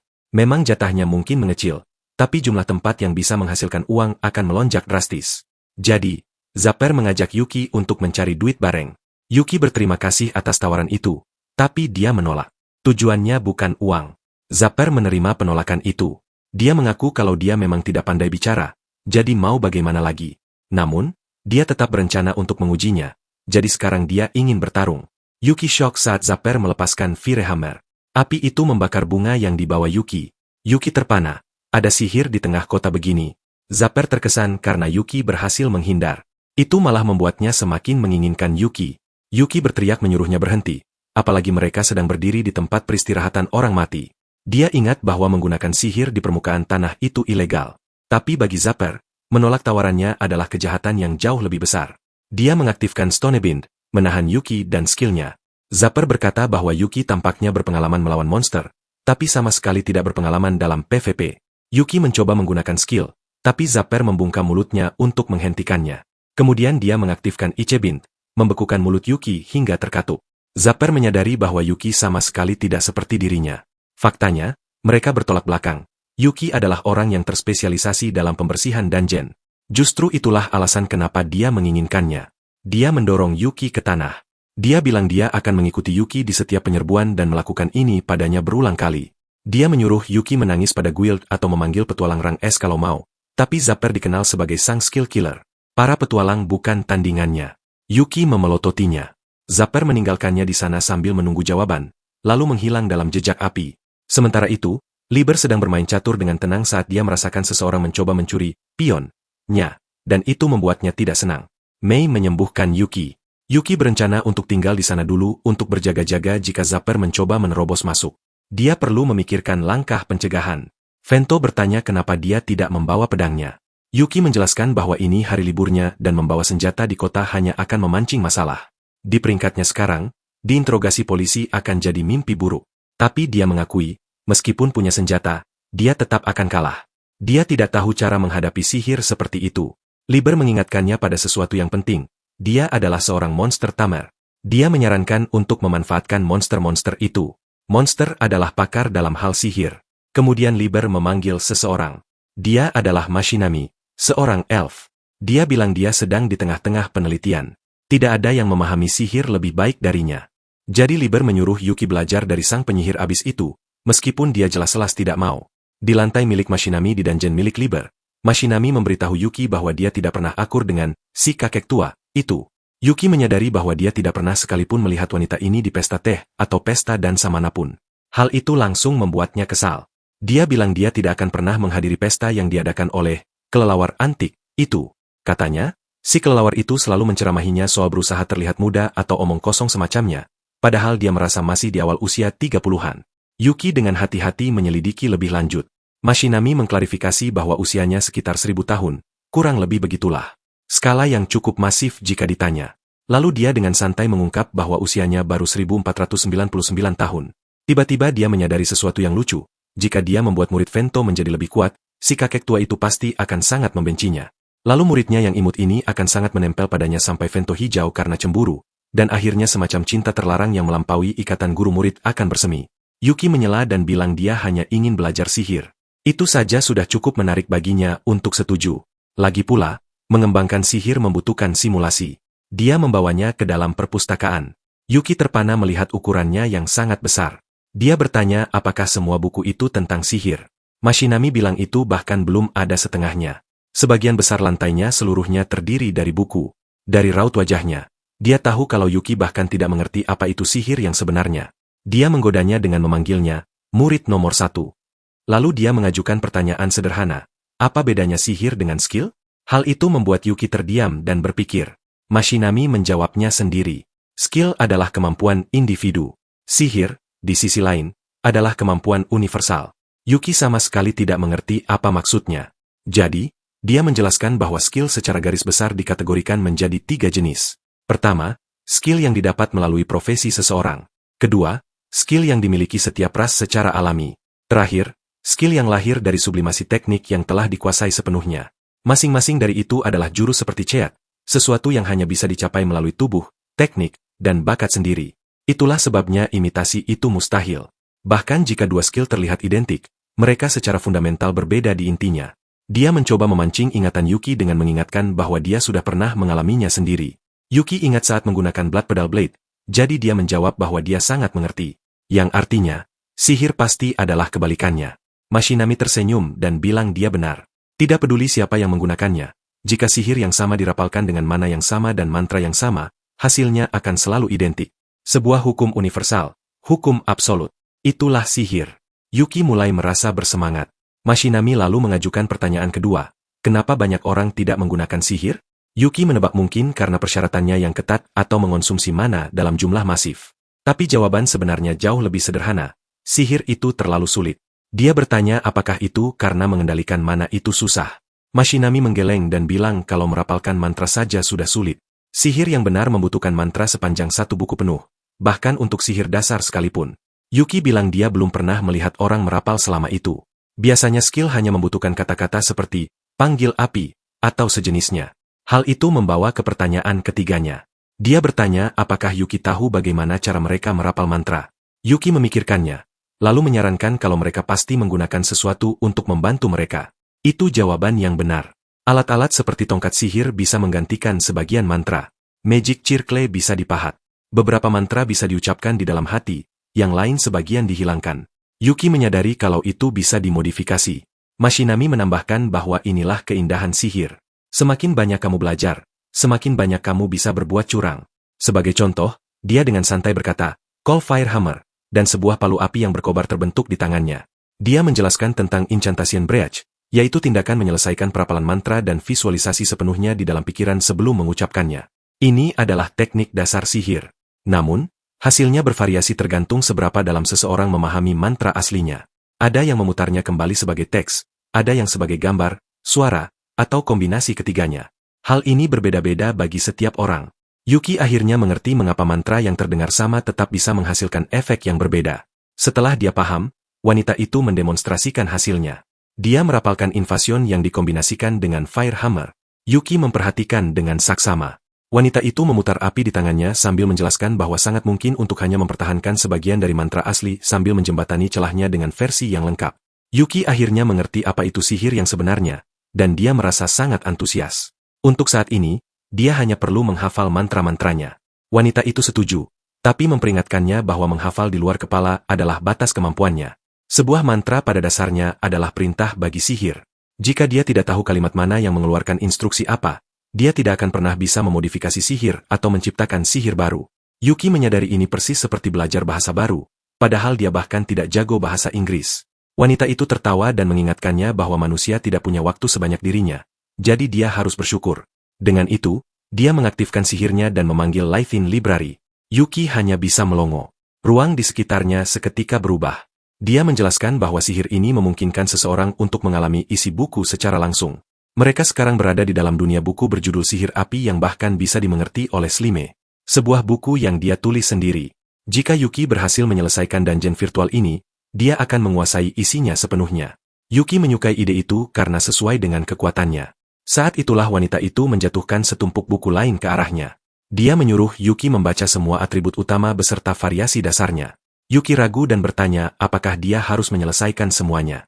Wanita itu tersenyum dan berkata, tentu saja, lalu menantangnya untuk tidak menyebut hal itu mustahil. Seekor ular raksasa menerjang Yuki. Dia menyeringai dan memotongnya menjadi beberapa bagian. Melihat reaksinya, mata Mashinami berbinar. Yuki dengan percaya diri menyatakan bahwa dia akan menyelesaikan semuanya dalam sekejap. 3 hari kemudian, di dalam lantai milik Mashinami di dungeon milik Liber, 2 tornado berputar di kedua sisi saat seekor elang melesat maju. Elang itu membelah udara dengan kecepatan penuh sambil mengeluarkan pekikan yang memekik telinga. Yuki kesulitan merapalkan mantra untuk mengintervensi atribut angin. Lingkungannya sendiri terlalu ganas. Dia terlempar, namun dia terus merapal dengan gigi terkatup. Mashinami kemudian merapalkan air charge, dan sebuah tangan raksasa dari udara yang terkompresi menangkapnya tepat sebelum dia menghantam tanah. Mashinami berkata dengan tenang bahwa, murid nomor 1-nya benar-benar tidak punya bakat. Berbaring telentang di tanah, Yuki mengakui bahwa dia akhirnya mengerti mengapa petualang tidak merapal mantra dalam pertempuran. Dalam pertarungan sungguhan, celah yang terbuka terlalu besar.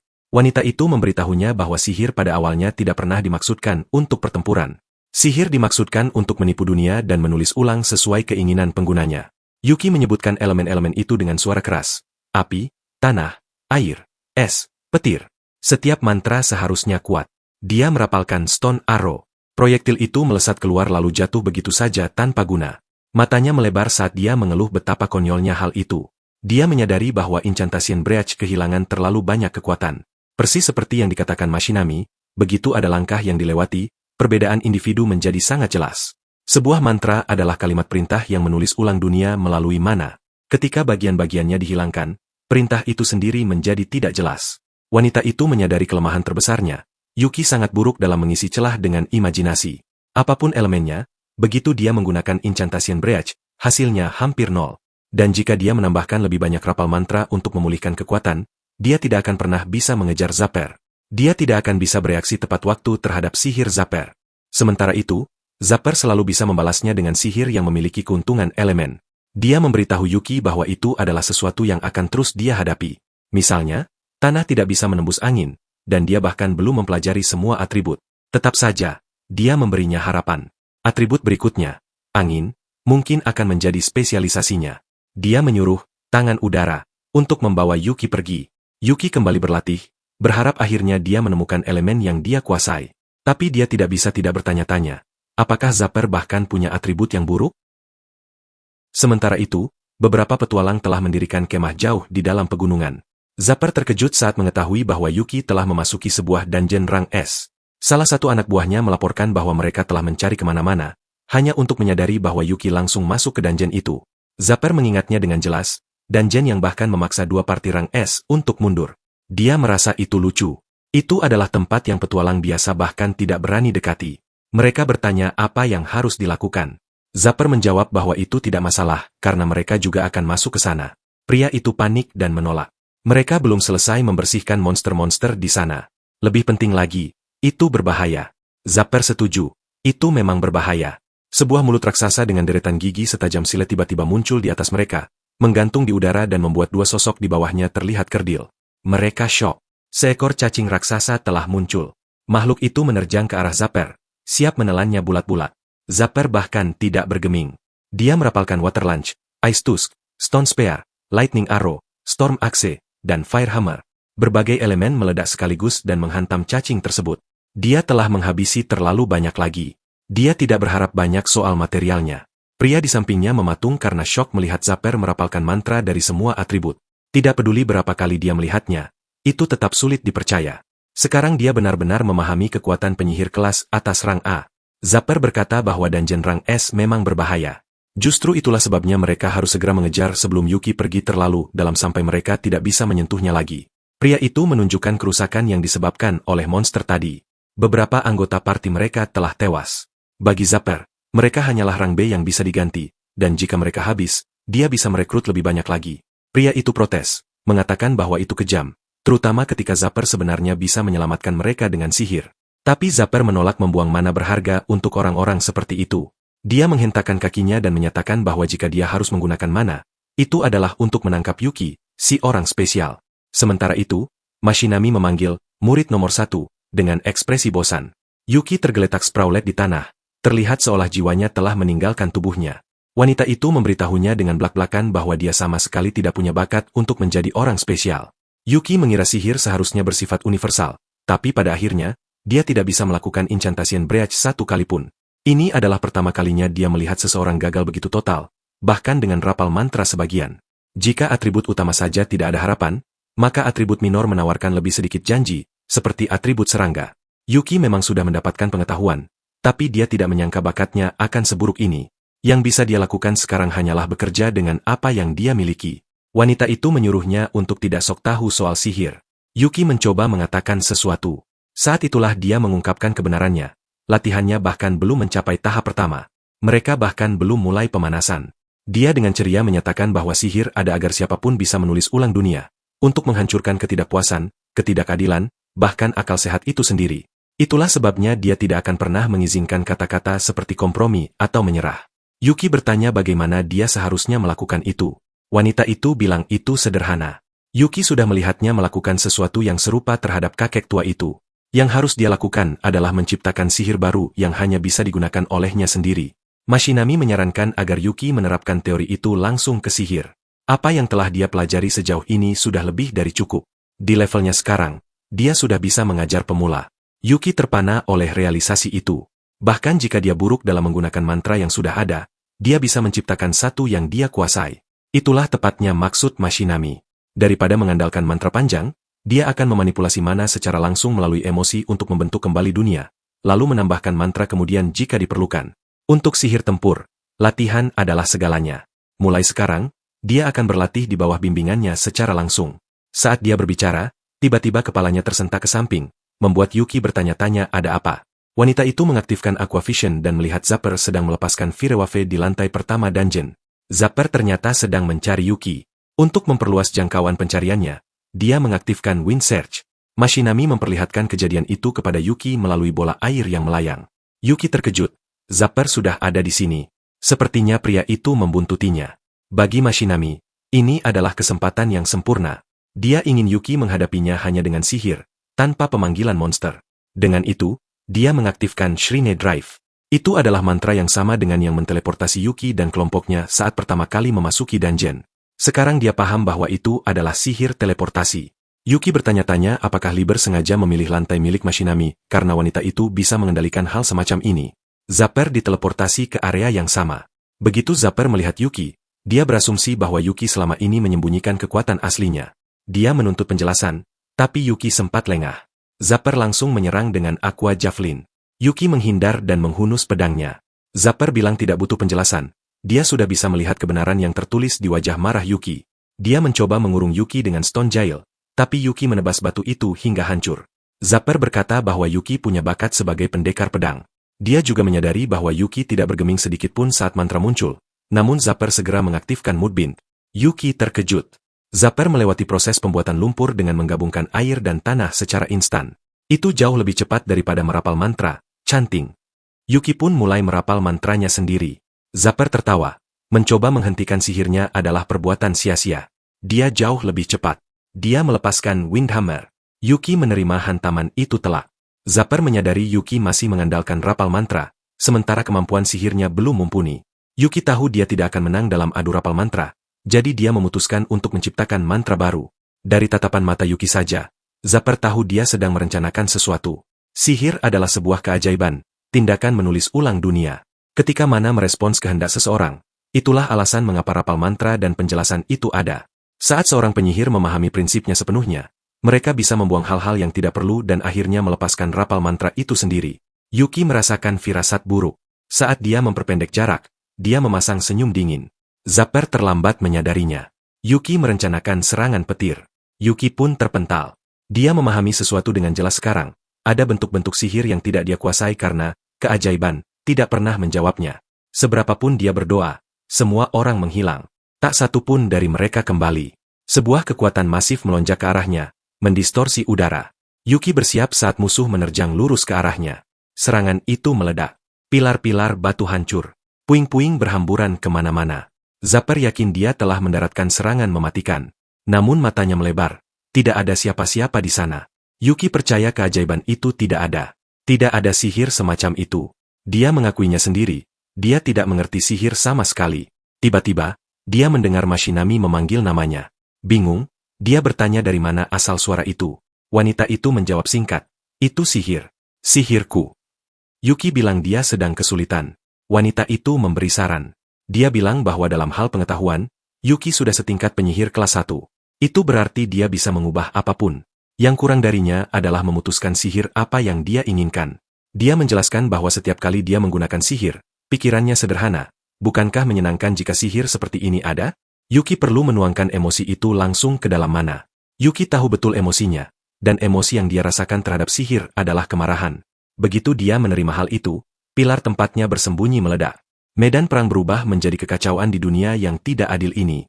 Semakin marah dia, semakin kuat dia jadinya. Zapper menemukannya lagi dan menyadari bahwa Yuki tidak berniat menyerah. Yuki menghadapinya langsung dan menjulurkan tangan. Dia akan menggunakan sihir tanpa rapal mantra. Zapper meniru posisinya. Zapper memanggil badai api, yakin bahwa tidak ada sihir yang bisa mengalahkan sihirnya sendiri. Api itu menyerempet lengan Yuki. Zapper pikir dia sudah menang. Lalu Yuki berbicara. Yuki menunjukkan jalan yang benar-benar berlawanan dengan apa yang diajarkan gurunya. Tidak ada pelajaran untuk ini, tapi Mashinami berpikir itu adalah sihir yang indah. Yuki telah menciptakan Fourth Shield. Yuki memutuskan untuk mengajarkan Zapper jenis sihir baru, sihir yang menolak segala jenis sihir. Itulah sihirnya. Yuki mengerahkan Fourth Shield. Perisai itu meniadakan semua sihir. Dia bertekad tidak akan membiarkan Zapper menggunakan sihir, satu kali pun. Zapper tidak mengerti mengapa mantra-mantranya dibatalkan begitu tiba-tiba. Satu saat mereka merespons, saat berikutnya seolah dunia itu sendiri mengabaikannya. Sekarang dia membuang jauh-jauh ide untuk menyeret Yuki ke kelompoknya. Pikiran itu hilang. Sebaliknya, dia memutuskan untuk menghabisinya saja di sana. Dia melemparkan Lightning Javelin. Yuki menangkisnya. Berikutnya muncul Aqua Whip. Cambuk air itu menghantam perisai dan retakan mulai menyebar di permukaannya. Yuki segera menyadari pertahanannya sudah mencapai batas. Sementara itu, Zapper menyadari sesuatu yang aneh, bahkan mengerikan. Perisai itu tidak memblokir satu elemen tertentu, melainkan meniadakan semua atribut. Dan dia merasakannya. Sensasi ngeri yang membuatnya sadar bahwa sihir itu sendiri sedang diinterferensi. Seolah-olah kehendak yang dimaksudkan untuk memandu mana sedang ditolak. Mashinami menonton dari sapu terbangnya. Dia melihat bahwa Zapper sudah menyadarinya. Dia mengakuinya dalam hati bahwa pria itu cukup terampil. Sihir asli menyampaikan kehendak kemana untuk mengubah dunia. Void adalah kebalikannya. Melalui mana di dalam tubuh, ia memerintahkan mana di luar untuk tidak berubah. Jika dia harus memberinya nama, dia akan menyebutnya Void Attribute. Sihir yang diciptakan semata-mata oleh murid nomor 1, lahir dari kebenciannya terhadap sihir itu sendiri. Zapper tahu bahwa jika perubahan sihir melampaui tingkat tertentu, dia mungkin bisa menembusnya dengan volume serangan saja. Maka dia melepaskan beberapa elemen sekaligus. Yuki setuju, jika dia hanya bertahan, mustahil baginya untuk menang. Maka dia menggabungkannya dan membentuk Void Saber. Dan kemudian dia menebas lurus melaluinya. Zapper terperangah. Yuki menghancurkan bagian yang paling berbahaya saja. Dia menghapus serangan itu dengan konsumsi energi minimal. Mashinami merasa bangga. Yuki hanya bisa menggunakan satu atribut, namun pemahamannya sudah kelas 1, meskipun wanita itu masih membenci teknik pedang, si kakek tua. Dengan kemampuan itu, Yuki yakin dia bisa menjangkau Zapper. Zapper mati-matian mendirikan dinding es dan dinding angin, wind wall, tapi Yuki menghapus anginnya, dan untuk esnya, dia tinggal menebasnya hingga hancur. Zapper dalam masalah besar. Sihirnya nyaris tidak bekerja dan penguatan fisiknya diblokir oleh pedang. Dia memanggil Firewafe. Dalam sekejap, Yuki mengangkat Void Shield lagi untuk melindungi diri. Zapper mulai khawatir. Jika terus begini, mananya akan habis duluan. Dia berpikir keras mantra apa yang bisa berhasil, apa yang bisa menembus pertahanan itu. Dan saat itulah Yuki menemukan celah. Dia melepaskan Blood Pedal Blade dengan gayanya sendiri. Mata Zapper melebar. Dia tahu seketika pertahanannya tidak akan bertahan. Yuki terus menekan. Zapper melawan dan merapalkan sihir angin. Itu adalah air hammer dan serangan itu membuat Yuki tertegun sejenak. Dia tidak menyangka Zapper akan merapalkannya pada dirinya sendiri hanya untuk menghindar. Mau bagaimana lagi? Zapper memutuskan untuk membiarkannya kali ini, tapi dia memperingatkan bahwa tidak akan ada waktu berikutnya. Dia bilang akan menemukan cara untuk mengalahkan sihir itu. Kemudian dia memanggil Win-Wing dan terbang melarikan diri. Yuki terpana melihat betapa tenangnya pria itu mundur, tapi dia mengerti jika Zapper tetap tinggal, dia tidak akan bertahan hidup sebagai petualang. Mashinami berteriak di telinganya, marah karena dia membiarkannya kabur. Jika Zapper lolos, kakek tua itu pasti akan mengejek mereka. Dia sudah bisa membayangkan wajah sok jagonya. Yuki mengaku dia punya satu jurus yang disimpan untuk keadaan darurat. Dia menatap tanda pengikat di tangannya dan bertanya apakah dia bisa melepaskannya. Kemudian, dia mencengkeram pedangnya. Sementara itu, saat melarikan diri, Zapper mengeluh betapa payah perasaannya dan merencanakan apa yang harus dilakukan setelah kembali. Namun di tengah penerbangan, dia merasakan sesuatu. Mana? Yuki melepaskan rapal mantra penuh. Energi yang mengerikan membanjiri seluruh area. Zapper tidak percaya. Rapal mantra penuh membutuhkan waktu yang sangat lama. Tidak mungkin Yuki bisa menembakkannya secepat itu. Namun, seberapapun dia melihatnya, mana itu datang dari posisi Yuki. Dia segera membuat jarak dan merapalkan Wind Burst. Mashinami bertanya-tanya apa yang direncanakan Yuki, terutama karena dia sampai menggunakan pemanggilan monster. Mei muncul dan merapalkan mantra kepada ibu dari segala kekacauan, tempat di mana semua dilahirkan dan semua harus kembali. Dia memulai mantra dengan tenang. Yuki dan Mashinami memperhatikan saat kekuatan berpusar hebat di sekelilingnya. Yuki menjelaskan bahwa untuk berjaga-jaga jika sihir barunya tidak siap tepat waktu, dia telah mengajarkan mantra itu kepada Mei melalui telepati sebelumnya dan menyuruh pelayan itu merapalkannya. Sihir memang serbaguna. Siapapun bisa menggunakannya jika mereka menyelesaikan rapal mantra penuh. Mei menyelesaikan mantranya dan dengan santai berkata bahwa Yuki cukup kasar terhadap pelayannya. Yuki berpikir layaknya seorang monster tamar sejati. Dia menyuruh rekannya melakukan apa yang tidak bisa dia lakukan sendiri. Karena Mei adalah undead, rasa lelah tidak menjadi masalah baginya. Dia melepaskan Dark Arrow, panah kegelapan. Zapper panik. Tidak ada pilihan lain selain menangkisnya. Jadi dia merapalkan Holy Shield, perisai suci. Perisai itu tertembus di sisi kiri atas dan retak seketika. Retakan itu menyebar dengan cepat. Kemudian dia menyadari sesuatu tentang panah tersebut. Itu adalah Void Arrow, panah hampa, persis seperti yang dijanjikan Yuki. Sihir tidak akan pernah bisa tercipta lagi baginya. Zapper terlempar ke belakang saat gelombang masif energi ungu melonjak ke atas. Pusaran ganas itu menelan segalanya, memaksanya berteriak histeris. Saat dia ditelan oleh energi itu, dia melontarkan sumpah serapah pada Yuki. Mashinami mengagumi hasilnya. Kekuatan dan presisinya sempurna. Dia memuji Yuki karena pandai mengajarkan sihir. Yuki tersenyum dan menjawab bahwa itu karena dia memiliki guru yang hebat. Hanya kacamata hitam Zapper yang tersisa. Sementara itu, di pintu masuk permukaan dungeon milik Liber, beberapa pria bersenjata dengan seragam putih mirip pembunuh bayaran mengambil posisi. Kapten mereka masih membersihkan dungeon lain di tempat berbeda. Mereka percaya bisa menekan situasi sendiri. Satu-satunya yang mereka takuti hanyalah Zapper. Pasukan penegak hukum itu bergerak untuk menangkap Zapper sekaligus Yuki. Beberapa menit kemudian, Yuki keluar dari dungeon dengan Zapper yang dipanggul di punggungnya. Berjalan melewati dungeon sambil menggendong orang sendirian sangatlah melelahkan, dan itu terlihat jelas pada raut wajahnya. Dia berencana menyerahkan Zapper ke guild, tapi sebelum dia bisa melangkah lebih jauh, pria-pria bersenjata menghentikannya. Mereka menodongkan senjata ke arahnya, jelas berniat untuk segera menahannya. Melihat seragam serba putih mereka, Yuki langsung mengenalinya. Kelompok tempur spesialis ketertiban umum milik guild, Execution Squad, pasukan eksekusi. Dia pikir waktunya sempurna karena dia memang berniat menyerahkan Zapper. Namun saat dia melangkah maju, es menghalangi jalannya. Seorang wanita berambut pendek berseragam putih memerintahkannya untuk berhenti. Dia adalah Nao, seorang penyihir rang B dari Execution Squad. Yuki tidak mengerti mengapa dia juga diperlakukan seperti penjahat. Dugo, seorang Mong rang A dari Execution Squad, menjelaskan bahwa telah diajukan banyak laporan terhadap Yuki oleh petualang lain. Mereka percaya Yuki adalah anggota parti Zapper, dan demi menjaga ketertiban umum, Execution Squad bermaksud menahan mereka berdua. Yuki mencoba menjelaskan bahwa dia adalah korban. Tiba-tiba, Zapper mengaktifkan Fire Burst. Para anggota Execution Squad secara insting menarik diri, teralihkan sejenak oleh api. Yuki bereaksi seketika dengan membentuk Void Saber untuk membela diri. Zapper tertawa dan bergumam bahwa berkat Yuki, dia terbangun dalam situasi terbaik yang mungkin terjadi. Dia kabur, dan Execution Squad segera mengejarnya. Mereka meluncurkan Ice Lunge, River Slash, dan bahkan kapak iblis Kfak. Zapper membela diri dengan mendirikan lapisan-lapisan es. Sementara itu, Yuki dicegat oleh anggota Execution Squad lainnya. Situasi berkembang cepat di luar kendali. Yuki mencoba berteriak bahwa ini bukan waktunya untuk bertarung. Terkepung, Zapper melepaskan Thunder Burst, menyengat semua orang di sekitarnya. Mereka tumbang satu persatu. Dia menendang salah satu anggota yang jatuh ke arah rekannya yang masih sadar. Pria itu terkena hantaman telak, namun segera menyembuhkan rekannya menggunakan skill Unscathed Head Reward. Selagi mereka teralih, Zapper memperingatkan mereka untuk tidak melangkah maju lagi. Zapper menyambar Now dan menjadikannya sandera. Dia menyatakan bahwa dia tidak sama seperti sebelumnya, dan mereka harus memahami perbedaannya. Pada jarak itu, perisai Yuki tidak akan sampai tepat waktu, dan dia tidak bisa membatalkan mantra cukup cepat dengan panah atau pedang.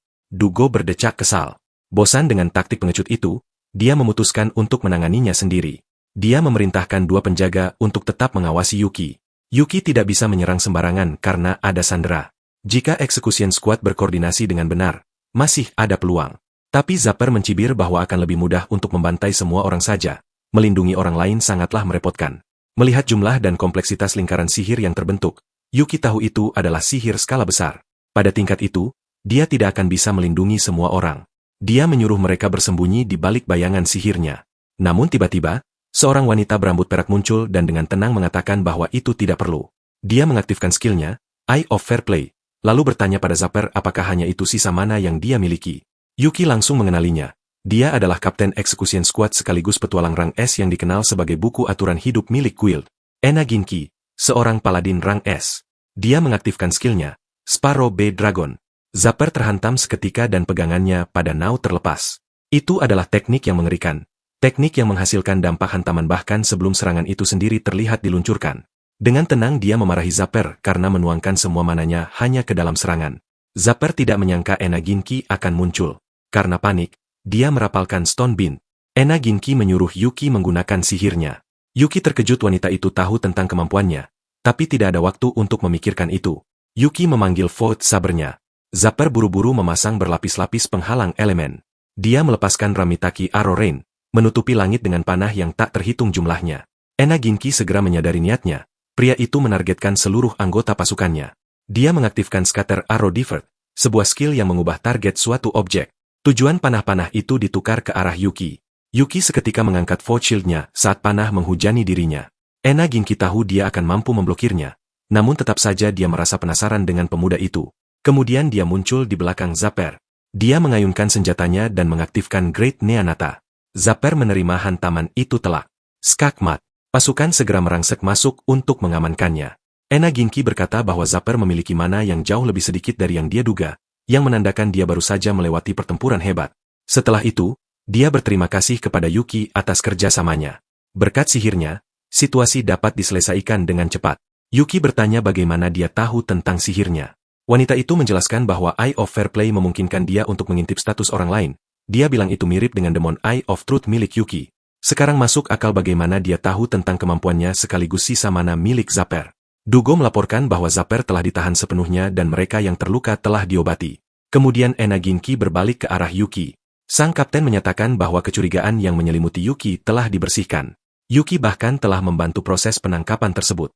Dugo menambahkan bahwa tuduhan terhadap Yuki kemungkinan besar hanyalah kesalahpahaman. Karena semuanya belum diklarifikasi secara penuh, dia belum bisa meminta maaf secara formal. Namun Yuki akan dihapus dari daftar tahanan. Dia berterima kasih atas kerjasama dan perlindungan yang diberikan pemuda itu. Yuki menjawab bahwa itu tidak masalah asalkan kesalahpahamannya terselesaikan. Dia juga menawarkan diri untuk membantu investigasi Zapper jika diperlukan. Namun, Dugo mengangkat masalah lain. Dungeon tempat Yuki keluar tadi berperingkat rang S. Masuk sendirian ke sana dilarang keras. Yuki terdiam 1000 bahasa. Tantangan dungeon memerlukan persetujuan guild. Meskipun sebelumnya Yuki masuk bersama sebuah party setelah melalui evaluasi, melakukan solo diving adalah pelanggaran nyata. Ena Ginki berpendapat bahwa kemampuan Yuki bukanlah masalahnya. Namun Dugo membantah dan menyebut itu hanyalah opini subjektif sang kapten. Secara resmi, Yuki masih berperingkat rang E. Ena Ginki kemudian mengusulkan sebuah solusi. Yuki harus menaklukkan dungeon yang saat ini sedang mereka kelola. Dugo akan menemaninya sebagai pengawas, supervisor. Jika mereka menilai kemampuannya memadai, maka investigasi ataupun penahanan tidak akan diperlukan. Yuki bertanya apakah perlakuan khusus seperti itu benar-benar bisa diterima. Ena Ginki menjawab bahwa bagi umat manusia, stagnasi dalam penaklukan dungeon adalah dosa terbesar dari segalanya. Itulah alasan dia menjadi kapten, untuk mendorong keputusan-keputusan seperti ini. Dia berkata bahwa dia sangat menantikan penaklukan oleh sang monster tamer ini. Yuki sempat ragu memikirkan harus menunjukkan metodenya kepada orang lain. Lalu kita melihat Liber menyarankan agar Yuki lanjut seperti biasa. Dia memperingatkan bahwa Execution Squad akan mengawasi dengan ketat, dan membawa monster yang bisa berbicara dapat mengakibatkan status petualang Yuki dicabut. Namun, jika dia hanya membawa si kelelawar, itu akan menyebabkan anemia, dan Liber ragu dia bisa menyelesaikan dungeon hanya dengan itu. Liber menyarankan agar dia pergi menemui Tesk sebagai gantinya. Yuki ingat pernah melayaninya sebelumnya dan bertanya apakah Tesk adalah seorang spesialis seperti Mashinami. Liber menjawab bahwa Tesk jauh lebih dari sekadar itu, karena Tesk adalah penguasa dari dungeonnya, kumpulan dari mereka semua.